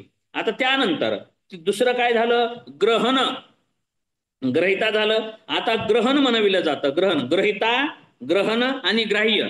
ग्राह्य म्हणजे आता सांगतो, ग्राह्य म्हणजे वस्तू, वस्तू, बरं का, आणि वस्तू आणि घेणारा, अन्न, जेवणारा, अन्न, जेवणारा आणि जेवण, दोघात घडलेलं काय आहे, जेवण, बरोबर. भोगता, भोग्य, भोग, ग्रहिता, ग्रहण, ग्राह्य, बरोबर आहे. ग्रहण म्हणजे वस्तू, जे पदार्थ आहेत, समजा पदार्थाला खातोय, खाणारा, पदार्थ, आणि दोघात झालेली तिसरी क्रिया, वस्तू, दृष्टा आणि बघणे, तीन झालं. दृष्टा, दृश्य, दर्शन, बरोबर आहे. ज्ञाता, ज्ञेय, ज्ञान, परत ध्येय, ध्याता, ध्यान, त्रिपुटी. त्रिपुटी कशी आहे मग इथे, चित्त कधी कधी ग्रहिता बनतं, ग्रहिता म्हणजे पुरुषाच्या ठिकाणी, कधी कधी पुरुषाच्या ठिकाणी भाषित होतं. मग आता वाटतं पुरुष आणि वस्तू यांच्यामध्ये जे ग्रहण व्हायला लागलं, कधी ग्रहण हे जे क्रिया होत आहे, कधी क्रियारूप होतं, कधी वस्तुरूप, आधी कर्तेरूप होतं, कधी करणरूप होतं, आणि आता वस्तुरूप होतं. आता तिसरा प्रकार काय, जीवात्मा जेव्हा चित्ताच्या स्वरूपाला जाणू इच्छितो व चित्तालाच जाणत असतो, त्यावेळी चित्त ग्राह्य म्हणविले जाते. त्यासाठी चित्ताला सर्वार्थ म्हटले आहे. चित्ताला सर्वार्थ का म्हटलं, कधी तो ग्राह्य बनतो, कधी ग्रहण बनतो, कधी ग्राहक बनतो, म्हणजे ग्रहिता, ग्रहिता, ग्रहण, ग्राह्य. अवघड चाललंय, काय कळालं का नाही, काय अवघड चाललंय का, काय करू, मी सांगितलंय बघा. समापत्तीमध्ये हा विषय आलाय सर. कधी कधी ग्रहण करतो, म्हणजे तीन त्रिपुटी तर कळाली आहे का तुम्हाला, ग्रहिता, ग्रहण, ग्राह्य. कधी अन्न वाटतं, कधी जेवण्याची क्रिया वाटतं, आणि कधी जेवणारा वाटतं, असं कळालं. ग्रहण म्हणजे जेवण, बरोबर आहे. जेवण्याच्या वस्तू म्हणजे पदार्थ, अन्न म्हणजे वस्तू, त्याला म्हणायचं ग्राह्य, आणि ग्रहिता म्हणजे जेवणारा, बरोबर आहे.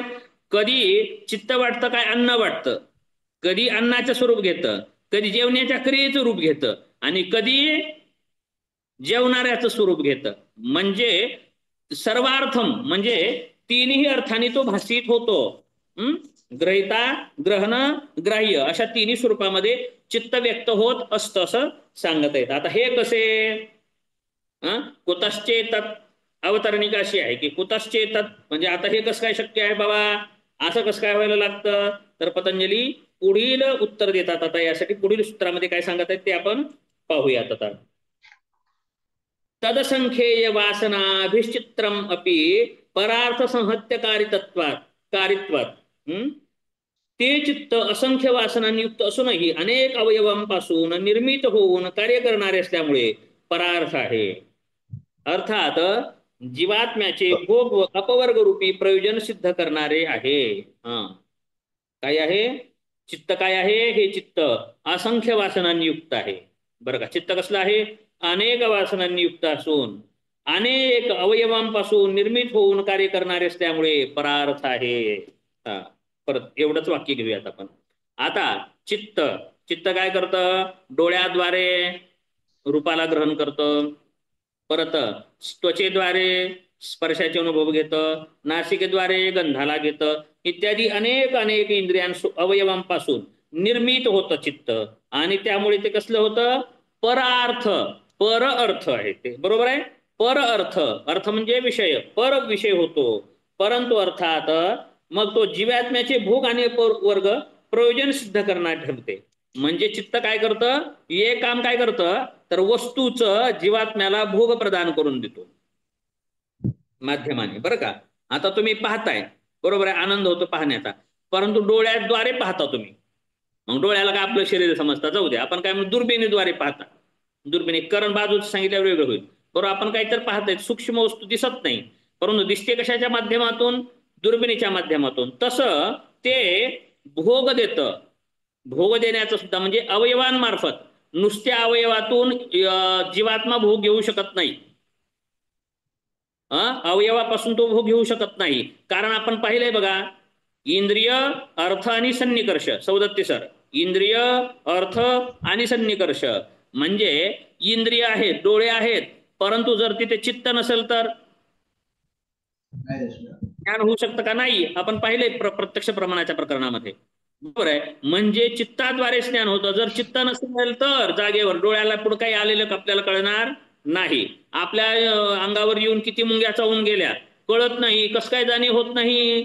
चित्त हे इंद्रियांच्या ठिकाणी संलग्न नाही. म्हणजे चित्ताच्या इंद्रियांचा जो भोग आहे तो भोग चित्ताद्वारेच पुरुषाला प्राप्त होतो. बरं का? जाणीव ज्ञान कशाद्वारे होतं? चित्ताद्वारेच होतं. म्हणजे तो भोग सिद्ध करणारा आहे. आणि नुसता भोग सिद्ध करणारा नाही पुरुषाला, तर तो अपवर्ग सुद्धा सिद्ध करून देणारा आहे. अपवर्ग म्हणजे मोक्ष. मोक्ष म्हणजे निरोध कशाद्वारे होतो? चित्तवृत्तीचा निरोध. बरोबर आहे. चित्तच आपल्या मूळ कारणामध्ये प्रकृतीमध्ये लीन होतं, म्हणजे चित्तवृत्तीचा निरोध होतो. त्यावेळेस जीवात्म्याला काय प्राप्त होतं? अपवर्ग. त्यावेळेस कैवल्य प्राप्त होतं. म्हणजे चित्त हे पुरुषाच्या भोगाचंही करण साध्य होतं आणि अपवर्गाचं सुद्धा करण आहे. ठीक आहे. चित्त हे भोगाचं पण साधन आहे आणि अपवर्गाचं सुद्धा साधन आहे. साधन म्हणजे करण आहे, मध्यस्थ आहे. परंतु कधी कधी काय होतं? अविद्येची जर उपाधी असेल, अविद्येची जर उपाधी असेल तर ते करण नाही. काय व्हायला लागलं? मालकच वाटायला लागते. कधी कधी वस्तू होतं, कधी क्रिया होतं, कधी ग्रहिताच बनायला लागतं. ते कधी कधी दृष्टाच वाटायला लागतं, कधी कर्ण वाटायला लागतं आणि कधी वस्तू वाटायला लागतं. म्हणून चित्त कसलं आहे? लय बहुरंगी बहुढंगी आहे. ते ज्याच्यापाशी बसल त्याच्यासारखंच होतं. काही माणसं असतात बघा, ह्यानं सांगितलं ह्याचंच खरं वाटतं, पुन्हा दुसरा आला दुसऱ्यासारखंच होतं. मग म्हणतो आपण नाही त्याचं काही खरं नाही बुवा, ते रोज वेगळं बोलतंय, त्याचं काही रंगाचं खरं नाही. पाणी रे पाणी तेरा रंग कैसा. पाण्याचा रंग कसा आहे? जिसमे मिलाया हो वैसा. बरोबर आहे. मग ह्याला चित्ताचे रंग लय अनेक आहेत. त्यामुळे चित्त तसं भासायला लागतं. कधी? सामान्य स्थितीमध्ये अविद्येच्या उपादाने भासायला लागतं. परंतु त्यावेळेस दुष्टा काय करायला लागतो? चित्तवृत्ती निरोध करायला लागतो. कसं करायला लागतो चित्तवृत्ती निरोध? अभ्यास वैराग्याने. परत कशाने करायला लागतो? क्रियायोगाने. परत कशाने करायला लागतो? अष्टांग योगाने. ज्यावेळेस हा संयम सिद्धी प्राप्त करतो, धारणा, ध्यान, समाधी, त्यावेळेस मग या आता पुढच्या आणि मग त्याला मात्र ते अपवर्ग सिद्ध करून देतं चित्त. त्याला काय करून देतं? सिद्ध अपवर्ग सिद्ध करण्याचं करण बनायला लागतं. निव्वळ ते भोगच देत नाही असं सांगत आहेत पतंजली. उपयोगिता म्हणजे चित्ताचा उपयोग आहे बरं का. पतंजलीने चित्ताची उपयोगिता पण सांगितली. चित्त असलंच आहे बोले अवघड आहे, हराम आहे, सगळं त्रास चित्ताने दिले असं वाटलं नाही. तर चित्ताने भोग पण दिलेला आहे आणि अपवर्ग सुद्धा सिद्ध करू शकतो. परंतु आपल्या वागवण्यानं आहे. बरोबर आहे. आपल्या वागण्याने आहे ना. काडीची पेटी अन्न शिजवण्यासाठी पण मदत करू शकते आणि घर पेटवण्यासाठी पण करू शकते. चाकू आपल्याला पोटात कुणाला जीव घेण्यासाठी उपयोग करता येतो आणि कांदा कापण्यासाठी, मिरची कापण्यासाठी, कोथिंबीर कापून आपण जेवणाचं काम पण करू शकतो चाकूद्वारे. उपयोग करण्यावर आहे. तसंच चित्त जर भोगाचं पण साधन आहे आणि त्याचं अपवर्गाचं सुद्धा साधन आहे. म्हणून मन करारे प्रसन्न सर्व सिद्धीचे कारण सांगितलंय. मनाद्वारेच मोक्ष होतो आणि मनाद्वारेच बंधनं पडतात. म्हणून मनच आहे सगळ्यांचं साधन. म्हणून नमन करतात. न मन, मनाचं न झालं पाहिजे. नमन म्हणजे मन न झालं पाहिजे. आणखी परत हो, न मन जमत नसेल मग मन न करा. एक नवीन सिलेबर का आता 34 एक नमन, न मन नाही, मग नमन जमत नाही मग काय करा? मनन करा. मन आधी न जमत नाही मग नंतर न घ्या. मग काही जण म्हणतात नाही आम्ही चिंतन मनन करतो, आम्हाला देवधर्म आवडत नाही. एक नमन करणारे आहेत बरं का, शरणागती पत करणारे आहेत, भक्ती मार्गी बरं का. वैष्णव तसे आहेत. ते शरण जातात आणि त्यांना ईश्वरच काय करून देतो? कैवल्य प्राप्त करून देतो बरं का. म्हणून वैष्णव भीत नाहीत. बरोबर आहे. भक्त मार्ग असा आहे, काय करतो तो? नमन करतो बरं का. आम्हाला माहित नाही म्हणून शरण जावे सर्व भावे देवासी तो हा उतरील पार भवदुस्तर नदीचा. भवदुस्तर नदीचा भगवान पार करतो म्हणून भक्त विचार करत नाहीत, देवावर सोडतात. ते म्हणून नमन करतात भक्ती मार्गामध्ये. मग काय जण नाही भक्ती मार्ग नाही, बुद्धिवान आहेत, स्वतःला बुद्धिवान वाटतं. बुद्धिवान आहेत, चिंतनशील आहेत, मग त्यांनी काय करावं लागेल? त्यांनी मनन करावं लागेल. कशाचं मनन करावं लागेल? तत्वबोधाचं मनन करावं लागेल. नमन जमत नसेल तर मनन करावं लागेल. जर हे दोन्ही पण जमत नसेल तर आपलं हनन होईल. हनन होईल. ठीक आहे, विनोदाचा भाग झाला बरं का. नमन तरी करा नाहीतर मनन तरी करा, आणि हे दोन्ही जमत नसेल तर मग हनन होणार आहे आपलं. मग असं समजून जावा. मग दोन्हीपैकी एक तर करायचं. तर मग वाचली, नाहीतर नाही. बरं का. ठीक आहे, आजच मला पण सुचलं इथेच मनन आणि नमन किती सुंदर आहे बरं का. नच आहे तिथे, आधी न घेतले कोणी, नंतर न घेतले, पण न घ्यावंच लागतं. नमनामध्ये मननामध्ये काय फरक आहे हे आता तुम्ही सांगा, किंवा नंतर कधीतरी सांगतो. फरक आता दोन्ही मधला, नमन आणि मनन शब्दातला फरक झाला, अर्थातला फरक आणि साधनेतला फरक त्या आपण नंतर पाहू. ठीक आहे, मनन आणि नमन संपलं. काय म्हणत होतो आपण, कुठे गेलो गेलो बघा. चित्त कशापायी सांगितलं? मन. मनाचं बंधामध्ये पाडतं आणि मुक्त सुद्धा करणारं मनच आहे. पाप करणारं सुद्धा मनच आहे आणि पुण्य करणारं सुद्धा मनच आहे. देव बनवणारं सुद्धा मनच आहे आणि राक्षस बनवणारं सुद्धा मनच आहे. म्हणून मन सांभाळा, मनावरच सगळं आहे. वेड करणारही मनच आहे आणि हुशार बनवणारं सुद्धा मनच आहे. चित्त बरं का, चित्ताने मन तेच आहे. आणि बरं का, संसारात गुरफटवणारही मन आहे आणि मोक्षाकडे अग्रेसर करणारं सुद्धा मनच आहे. आणि त्या मनाचा अभ्यास म्हणजे मानसशास्त्र आहे बरं का. त्या मनाचा अभ्यास म्हणजे मानसशास्त्र आहे. आणि त्या मनाचा अभ्यास फक्त जन्मापर्यंत, जन्मापासून सुरू होतो आणि मृत्यूपाशी संपवतो, ते पाश्चिमात्य मानसशास्त्र आहे जे आता सर शिकवणार आहेत. आणि मरणानंतरचंही मन सांगायला लागतं, आणि जन्मापूर्वीची स्थिती सांगायला लागतं, आणि जन्मभराचंही सांगायला लागतं. मनाचं विश्लेषण करतं, तो मनोविश्लेषणवाद. मनोविश्लेषण सिद्धांत फ्राईडचा आहे ना, तर तो मनोविश्लेषण सिद्धांत म्हणजे महर्षी पतंजलींचा आहे.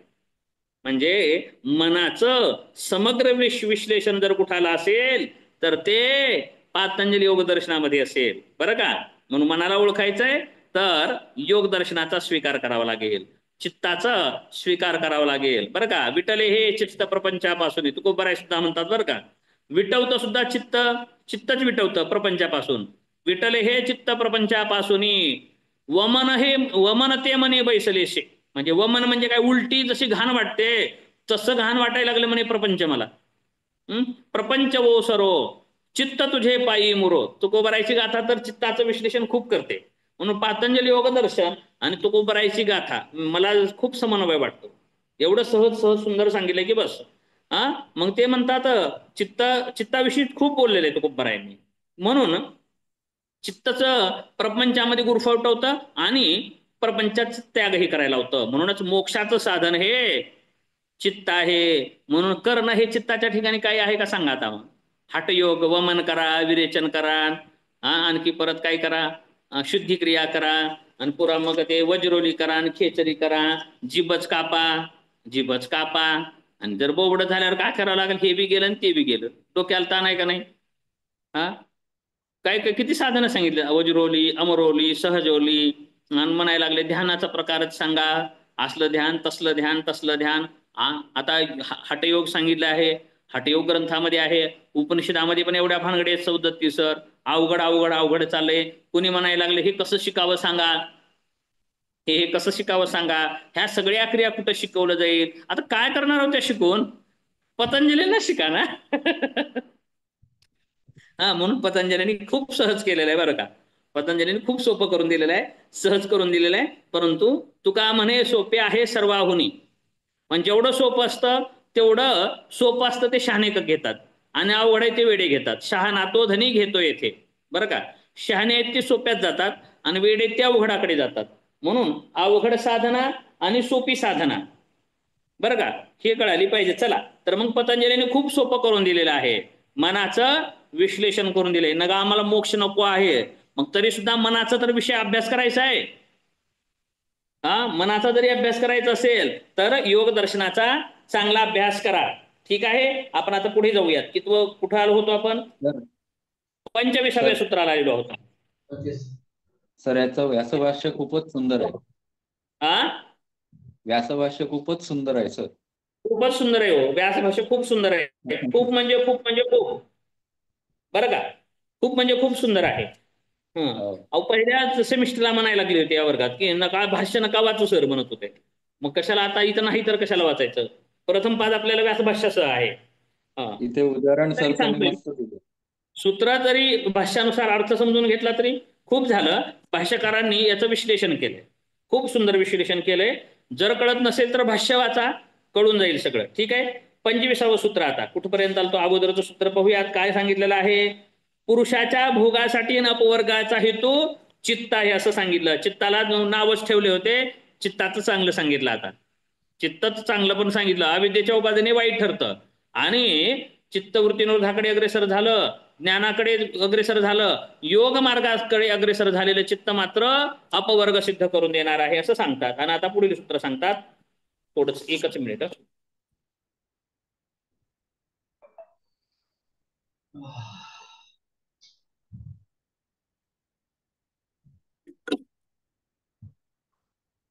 ठीक आहे, चला. आत्मभाव भावना सांगतात. आता विषय इथून काय होतो?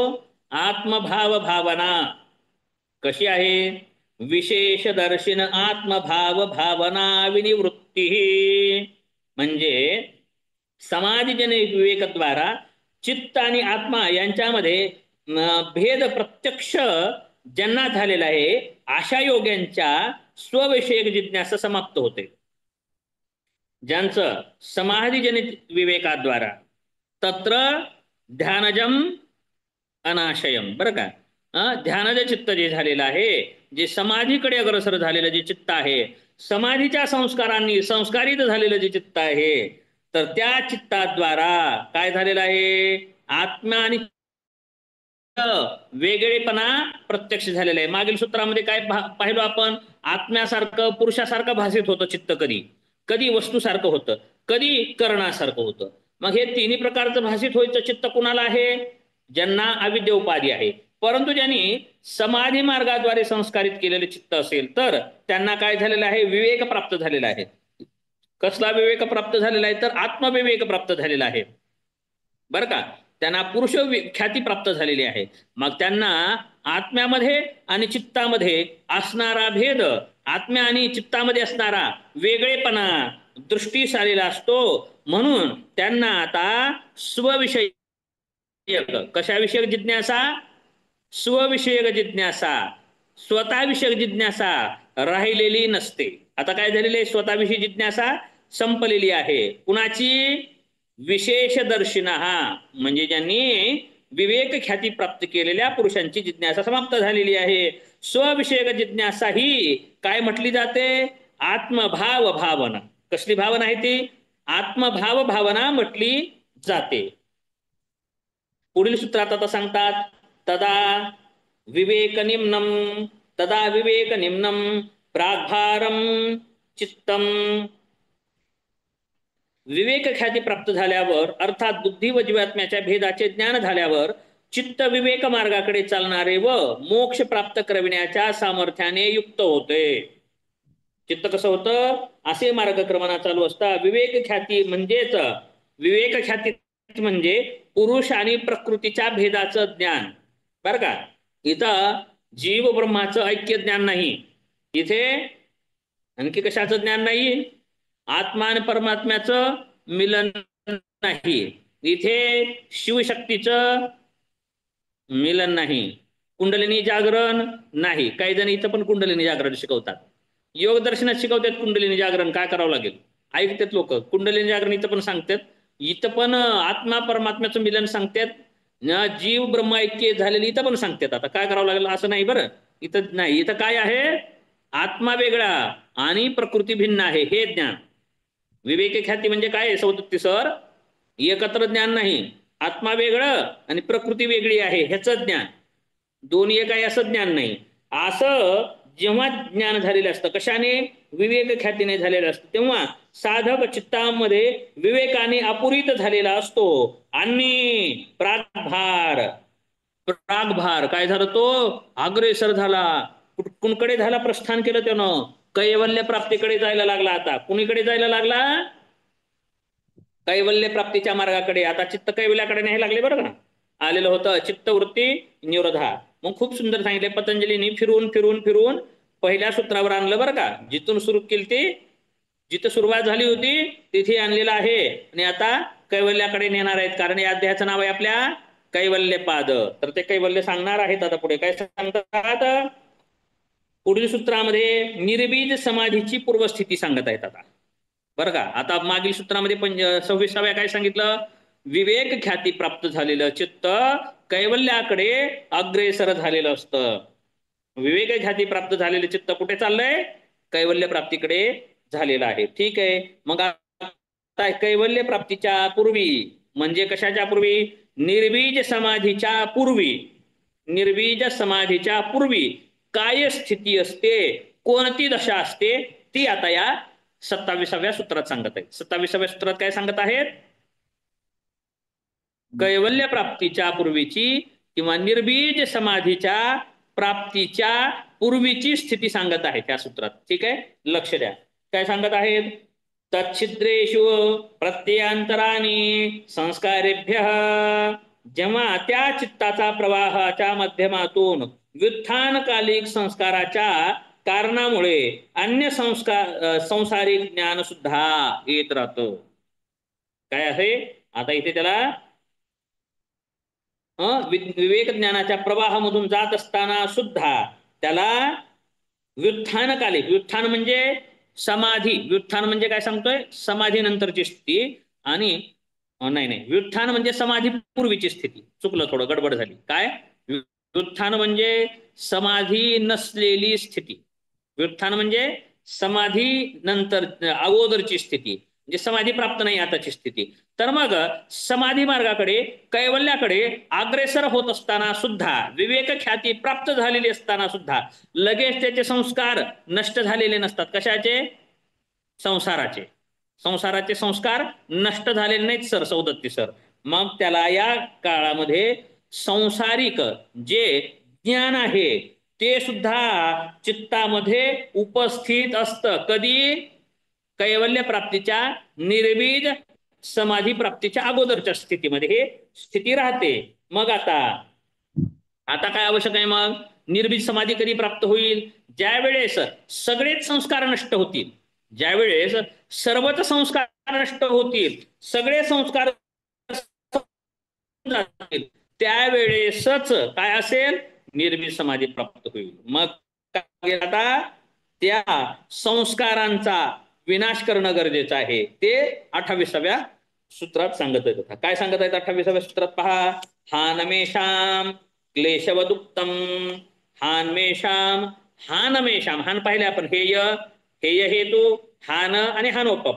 तर त्यामधील हानमेषाम क्लेशवदुक्तम म्हणजे व्युत्थान संस्कारातील दग्धबीज होण्यासाठी अविद्यादी क्लेशांच्या समानच म्हटलेलं आहे. व्युत्थान संस्काराला दग्धबीज होण्याला सुद्धा अविद्यादी क्लेशाच्या समानच म्हटलेलं आहे. कशाला म्हणलंय आता कळालं का? व्युत्थानकालिक जे संस्कार आहेत, म्हणजे समाधी प्राप्तीच्या अगोदरचे जे संस्कार आहेत, त्या संस्काराला कसे मानलेलं आहे? क्लेशासारखंच म्हणलंय. कसल्या क्लेशासारखं मानलेलं आहे? अविद्या, अस्मिता, राग, द्वेष, अभिनिवेश जे 5 क्लेश मानलेले आहेत, त्या क्लेशासारखंच म्हणलेलं आहे हान. म्हणजे ते क्लेशवद उत्तम, क्लेशासारखंच यांना सुद्धा नष्ट करण्याची गरज आहे. कुठं सांगितलं होतं? आताच मी एकदा पहिल्या पादापासून आलो होतो बघा. साधन पादामध्ये 29वं जे सूत्र आहे, कशाचं? अष्टांग योगाचं, त्याच्या 2-3 सूत्राच्या अगोदर कदाचित सांगितलंय बरं का. हान, बरं का. विवेक ख्यातीर हानोपाय, विवेक ख्यातीर विप्लवा हानोपाय असं सांगितलंय बघा. म्हणजे क्लेशांना क्लेश तनुकरणार्थश्च. आणखी काय सांगितलंय? क्लेश तनुकरणार्थश्च. क्लेशांना तनु करणं गरजेचं आहे असं सांगितलं आहे तिथे. मग आता काय सांगत आहे, कशाला सुद्धा, ह्या संस्कारांना सुद्धा. कोणत्या संस्कारांना? आता 27व्या सूत्रात सांगितलंय पहा, संस्कारात व्युत्थान संस्कार जे आहेत यांना सुद्धा क्लेशासारखंच समान आहेत, हे क्लेशासारखेच आहेत हे इथे सांगितलेलं आहे. म्हणजे ह्यांना सुद्धा दग्धबीज करणं गरजेचं आहे, क्लेशांना सुद्धा नष्ट करणं गरजेचं आहे, हे येथील सूत्रामध्ये सांगितलेलं आहे. आता मग 29वं सूत्र, धर्ममेध समाधी. धर्ममेध समाधी कधी प्राप्त होते? आता या सूत्रामध्ये धर्ममेध समाधी कधी प्राप्त होते हे सांगत आहे. कधी प्राप्त होते तर प्रसंख्यानेऽप्यकुत्सित अस्य सर्वथा विवेक ख्यातेर धर्ममेधः समाधी. म्हणजे जेव्हा साधक विवेक ख्याती नामक उच्चस्तरीय सिद्धी पासून सुद्धा विरक्त होतो, वैराग्य प्राप्त होतो, त्यावेळेसच त्याला धर्ममेध नावाची समाधी प्राप्त होते. काय होतं? जेव्हा साधकाला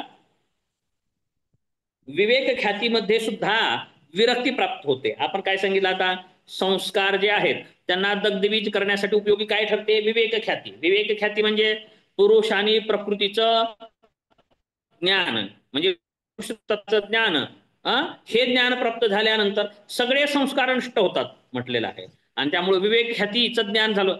परंतु ह्या विवेक ख्यातीच्या सिद्धीवरती सुद्धा जेव्हा साधकांचं वैराग्य येतं, म्हणजे ज्ञानाचं सुद्धा वैराग्य येतं.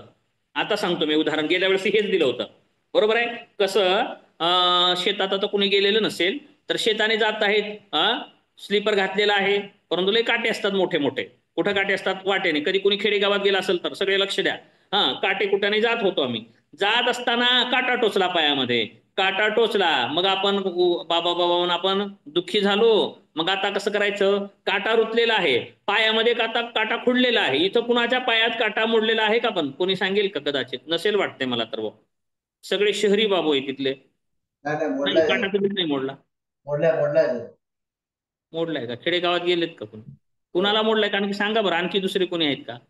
उग सांगायला लागलो पण उदाहरण. तुम्हालाही मोडलाय? खेडेगावात कशाला गेलतो? मला तर खरं वाटलं, उग काय तर म्हणता. खेडेगावातच राहत होतो सर. खेडेगावात राहत होतो का? ठीक आहे. अर्चनाताई तुम्हाला नाही? रुतलाय का काटा? बरं झालं, काही कसा हा अनुभव आहे तेवढं तर सांगायला. तर मग काय करतात आता तुम्ही? काटा मोडल्यानंतर काय करता? मग दवाखान्यात जाऊन काढत असतील कोणी, किंवा कोणी काही उपाय करत असतील, ब्लेडने सुईने काढत असतील. परंतु ग्रामीण भागातील व्यक्ती काय करतात माहितीये का? जो काटा रुतलेला आहे तो काढण्यासाठी झाड काटेरी असतात, वाटेने खूप काटेरी झाड असतात. मग त्यातला निब्बर काटा घेतात. निब्बर काटा चांगला, कारण तो पण पुढून येणार, कारण ते पण काटा अवघड आहे. हे काढायचं तर दुसराच अडकून बसायचा. मग काय ताप झाला ना मग. मग असं काय गेलं, सर्दी गेलं आणि खोकला आला म्हणल्यासारखं झालं. एक गेलं आणि दुसरं राहिलं उपस. तास कसं चालेल? दोन्ही पण काढून टाकावं लागेल ना. मग काय केला जातो? पायात मोडलेला काटा जसा दुःखकारक आहे, बरोबर आहे, पायात मोडलेला काटा दुःखकारक आहे, म्हणजे सांसारिक संस्कार. मग त्या सांसारिक संस्कारांना काढून टाकण्यासाठी विवेक ख्याती नावाचा काटा घेतला झाडाचा, आणि त्या काट्याने असं असं असं बघा असं करून काढलं. काटा निघाला. अरे बापरे, बरं वाटायला लागलं. आता चालता येत नव्हतं, आता चालायला यायला लागलं. आता मग ते पायात मोडलेला काटा काय केला? दूर टाकून दिला पायात मोडलेला काटा, आणि एक झाडाचा तोडून घेतला होता काटा, जे सुईचं काम करत होता. म्हणजे पायातला रुतलेला काटा काढण्यासाठी झाडाचा दुसरा काटा घेतला होता. मग आता त्या काट्याचं काय करायचं? तो पण उपयोगी झालेला आहे, तो उपयोगी झालेला आहे. मग आता काय करावं लागेल? ते खिशात ठेवून न्यावं लागेल. नाही घ्यायचा, कारण जर तसं केलं तर हा काटा सुद्धा कदाचित भावी काळात रुतू शकतो, कारण तो सुद्धा काटा टाकल्याशिवाय सगळे संकट मिटणार नाहीत. आपल्याला सगळे संकट मिटवायचे आहेत बरं का, कारण जन्म मरणालाच यायचं नाही. कारण योगी कशाला निघालेला आहे? योग समाधी. निरुद्ध पहिल्या पादामध्ये पहिल्या सूत्रामध्ये सांगितलंय समाधी म्हणजे काय आहे. मूढ, क्षिप्त, विक्षिप्त, एकाग्र आणि निरुद्ध. नुसतं एकाग्र होऊन नाही चालायचं आपल्याला, नुसतं एकाग्र होऊन नाही बघायचं, निरुद्ध चित्त व्हायचं आहे. निरुद्ध चित्त व्हायचंय म्हणजे निर्बीज समाधी प्राप्त करायची आहे. निर्बीज समाधी म्हणजे परत जन्म मरण न देणारी समाधीला जायचं आहे. मग असं करायचं असताना ह्या काट्याचा मोह कशाला करावा? बरोबर आहे का सौदत्ती सर? या आपण काट्याला काढून टाकलं पाहिजे. कसं आहे, साधन हे संपलेच जातात. साधन हे त्यागण्यासाठीच असतात. मी सुरुवातीपासून सांगितलं साधन हे कशासाठी असतात. हठयोग असू द्या, शुद्धिक्रिया असू द्या, प्राणायाम असू द्या, आसन असू द्या, बंधमुद्रा असू द्या, ध्यानधारणा असू द्या, आणखी काय असू द्या, यज्ञ यागादिक असू द्या, स्तोत्र मंत्र पाठ असू द्या, तीर्थव्रत असू द्या, हे काय आहेत? साधन आहेत. आणि साधनांचा त्याग करावा लागतो. आणि जर साधनामध्ये मन रमत असेल तर तो सुरुवातीचा साधक आहे. बरं का? साधन सुद्धा बद्ध करू शकतात.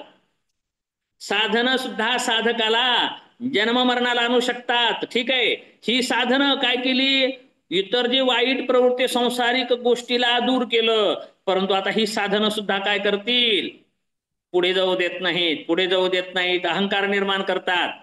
साधन काय करतात? अहंकार निर्माण करतात, गर्व निर्माण करतात. मी तपस्वी आहे. आणखी क्रोध कुणाला येतो माहितीये का? क्रोध कुणाला येतो माहितीये? तप करणाऱ्यालाच येतो. हा, विकार पण कुणाला ग्रसित करतात माहितीये?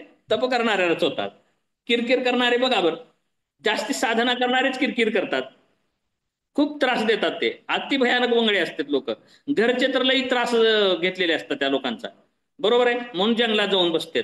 आणि जंगलात जाऊन पण साधना करतात. साधनेचा गर्व येतो, ताठा येतो.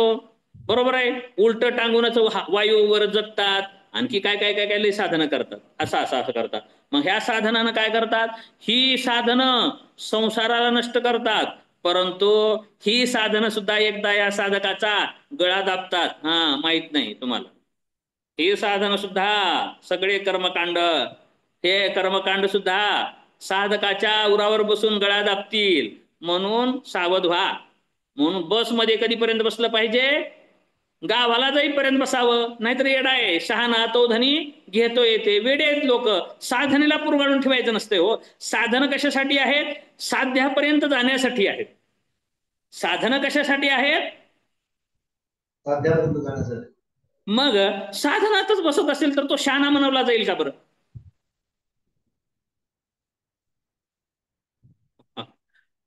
साधनामध्ये जर त्याचं मन रमत असेल, साधनामध्ये जर गुरफटलेला असेल, तर तो मोक्षमागामी नाही झालेला आहे. तो फक्त असं झालेलं आहे, त्याचं काय झालेलं आहे, संसारिक गोष्टी सोडून परमार्थी गोष्टीचा संसार चालू झालाय. संसारच आहे तोही.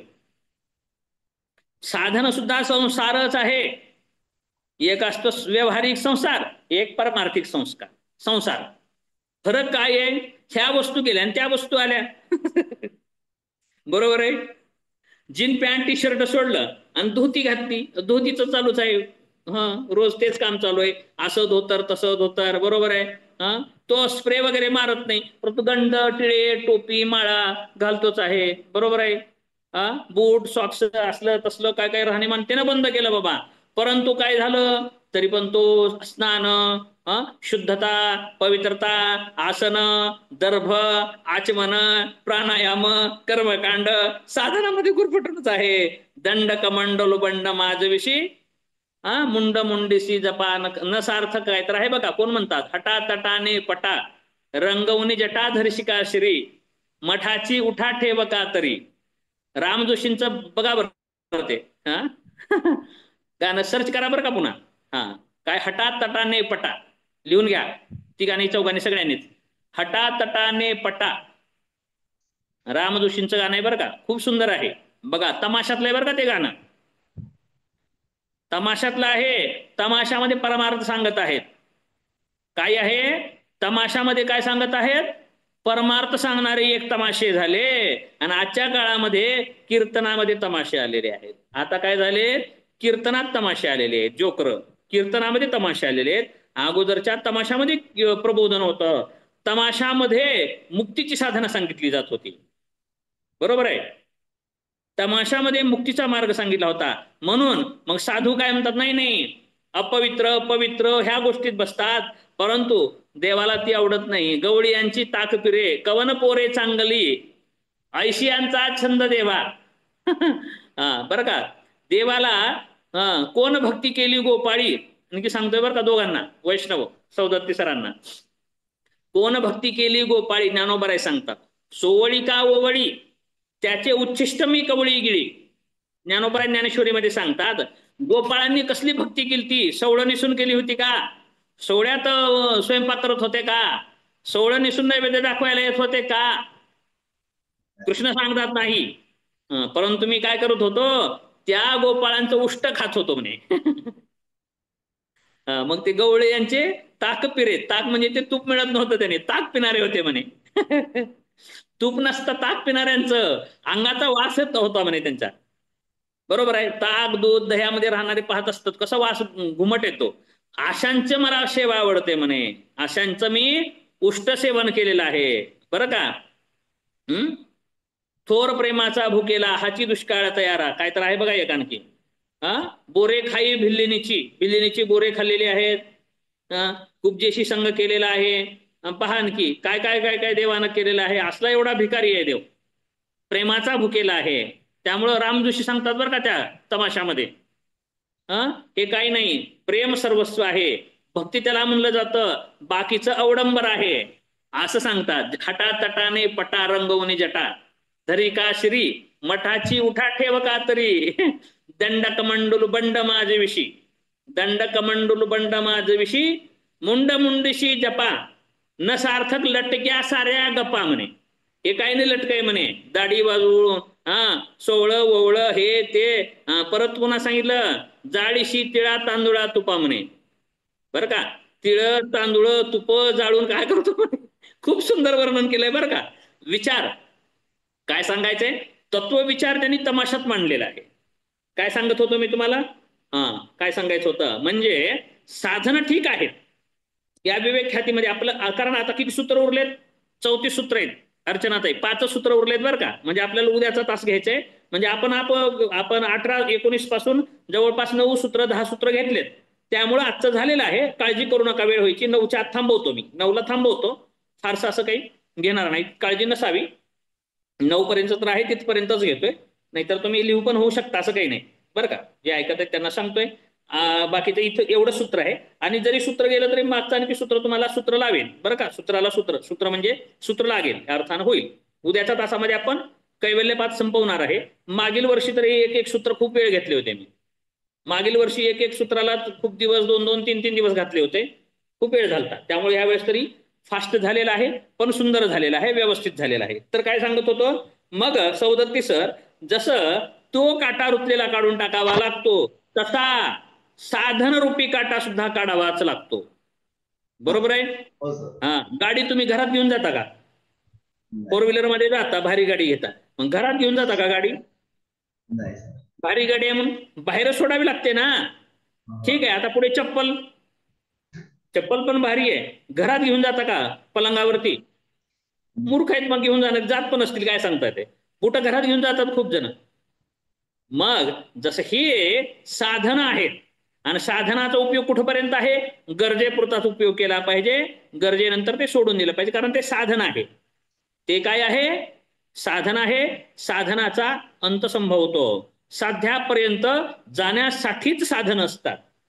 परंतु मग आणखी एक उदाहरण सांगतो. सूर्य कुठं आहे म्हणलं, असं बोट केलं, असं ते ते ते ते ते ते ते ते असं सांगितलं, तो ते ते असं बोट केलं बरं का, असं. मग काय सांगायचंय, बोटाचं तात्पर्य काय आहे, निर्देश आहे.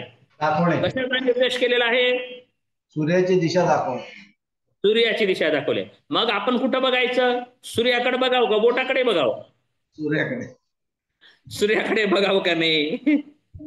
मग कुणकडे जावं लागेल, ध्येय सांगितलंय, तत्व सांगितलंय, त्या तत्वाकडे जायचं ना, साधनेकडे कशाला जात आहे. म्हणून मग शहाणा तो धनी घेतो येथे, तुका म्हणे सोपे आहे सर्वाहुनी, म्हणून करणं नाहीये परमार्थामध्ये. मुक्तीसाठी काही करायचं नाही, जाणायचंय फक्त. जाणणे हे परमार्थ आहे, करणे हा प्रपंच आहे. म्हणून प्रपंचासाठी करावं लागतं, परमार्थासाठी कळावं लागतं. प्रपंचात यशस्वी होण्यासाठी करावं लागतं आणि परमार्थात यशस्वी होण्यासाठी कळावं लागतं, बरं का. परंतु आपण काय करतो, परमार्थामध्ये काय करतो, करतो, परमार्थ करतो आणि प्रपंच कळवून घेतो, म्हणून चुकत आहे. म्हणून प्रपंच ना परमार्थ तुका दोन्हीकडे चोर. त्यानं परमार्थात पण यशस्वी होत नाही आणि आणि प्रपंचामध्ये पण काही कळत नाही. परमार्थात बी दरिद्री आणि व्यवहारात पण दरिद्रीच राहतो. का? चुकीचं वागतोय ना तो. परमार्थात करायला बघतो, परमार्थामध्ये करायला बघतो, मंदिर बांधायचं, हे करायचं, ते करायचं, ते करायचं, काय काय काय काय करायला जातो. परमार्थात करायचं नसतं, परमार्थामध्ये कळायचं असतं. मग तिथे करायला लागतो, म्हणून तिथे परमार्थात काही घटत नाही. आला नागवा गेला नागवा. आणि इकडं प्रपंचात काय करतो, विचार करतो. कोणता तरी गणपतवाणी बिडी पिताना काहीतरी कविता होती बघा, तो असं विचार करतो तो, काय करावं, हे करावं, ते करावं, ते करावं, इमारत बांधायला पाहिजे, काम चांगलं केलं पाहिजे, अभ्यास करावं म्हणला लाव, असं म्हणला लाव, तसं म्हणाला. मग प्रपंचामध्ये काय करतो, ते विचार, लय विचार करतात काही लोक. प्रपंचामध्ये विचार करतात आणि परमार्थामध्ये काय करतात, कार्य करतात. परमार्थामध्ये कार्य करतात आणि प्रपंचामध्ये विचार करतात. मग दोन्हीकडेही फेल ठरतात. प्रपंचात केलं पाहिजे, विचार नाही केला पाहिजे, विचार कमी जास्ती कृती पाहिजे. आणि परमार्थामध्ये कृती मर्यादित पाहिजे, कृती मर्यादित पाहिजे, विचार जास्ती पाहिजेत. आणि म्हणून वस्तुसिद्धीर विचारे न किंचित कर्म कोटी भी, शंकराचार्य सांगतात विवेक चूडामणीमध्ये, बरं का. कर्माने काहीच सध्य होणार नाही, विचारानेच प्राप्ती होऊ शकते. म्हणून विचारामध्ये प्रवृत्त होणं हे अध्यात्म तत्व आहे. म्हणून अध्यात्म तत्वामध्ये आता सांगितलं आहे इथे, विवेक ख्याती, विवेक ख्याती, विवेक ख्याती. इतके दिवस म्हणले म्हणले म्हणले, आता विवेक ख्यातीपासून वैराग्य म्हणायला लागले. काय करावं लागेल, आलं का लक्षात. म्हणून ते सुद्धा त्यागावंच लागतं. मग सर्व गोष्टी त्यागण्यासाठीच आहेत. म्हणून भोगे घडे त्याग, त्यागे अंगा येती भोग. आणखी दुसरं नाही, ते नाही सांगायचं मला. त्यागात शांतीरनंतरम, त्यागामध्येच शांती प्राप्त होते. म्हणून इथे काय करतात, आता एवढ्या अध्यायामध्ये विवेक ख्याती घेतली, विवेक ख्यातीने अन्य संस्कार घालवले गेले, चित्ताचे अन्य संस्कार घालवले गेले. परंतु ह्या विवेक ख्यातीवर सुद्धा वैराग्य प्राप्त झालं. याची सुद्धा सोडण्याची इच्छा व्हायला लागली. कारण ह्या बैला पण घेऊन ठेवायचं म्हणलं की परत वापस फिरणार नाही कशावरनं, मग नको, बरोबर आहे. जड भरत राजा हरणी गर्भा गेला, अशा प्रकारचं न करता ज्याला विवेक ख्यातीचं सुद्धा वैराग्य प्राप्त होतं, त्याला धर्ममेध नावाची समाधी प्राप्त होते. आता धर्ममेध समाधी काय आहे आपण उद्याच्या तासामध्ये पाहणार आहोत. 30, 31,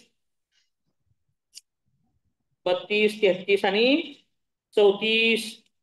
पुरुषार्थ शून्यानाम गुणानाम प्रतिप्रसवः कैवल्यम स्वरूप प्रतिष्ठा वा चितिशक्ती रीती. आपलं योग दर्शन संपत आहे उद्या, बरं का. मलाही थोडंसं भावूक झालोय मी आता, म्हणून आज थोडं विस्तार करतोय. योग दर्शन संपत आहे म्हणजे योगामध्ये आचार्य, योगामध्ये एम आहेत, तर मुख्य भागाचं योग दर्शन आहे, बरं का.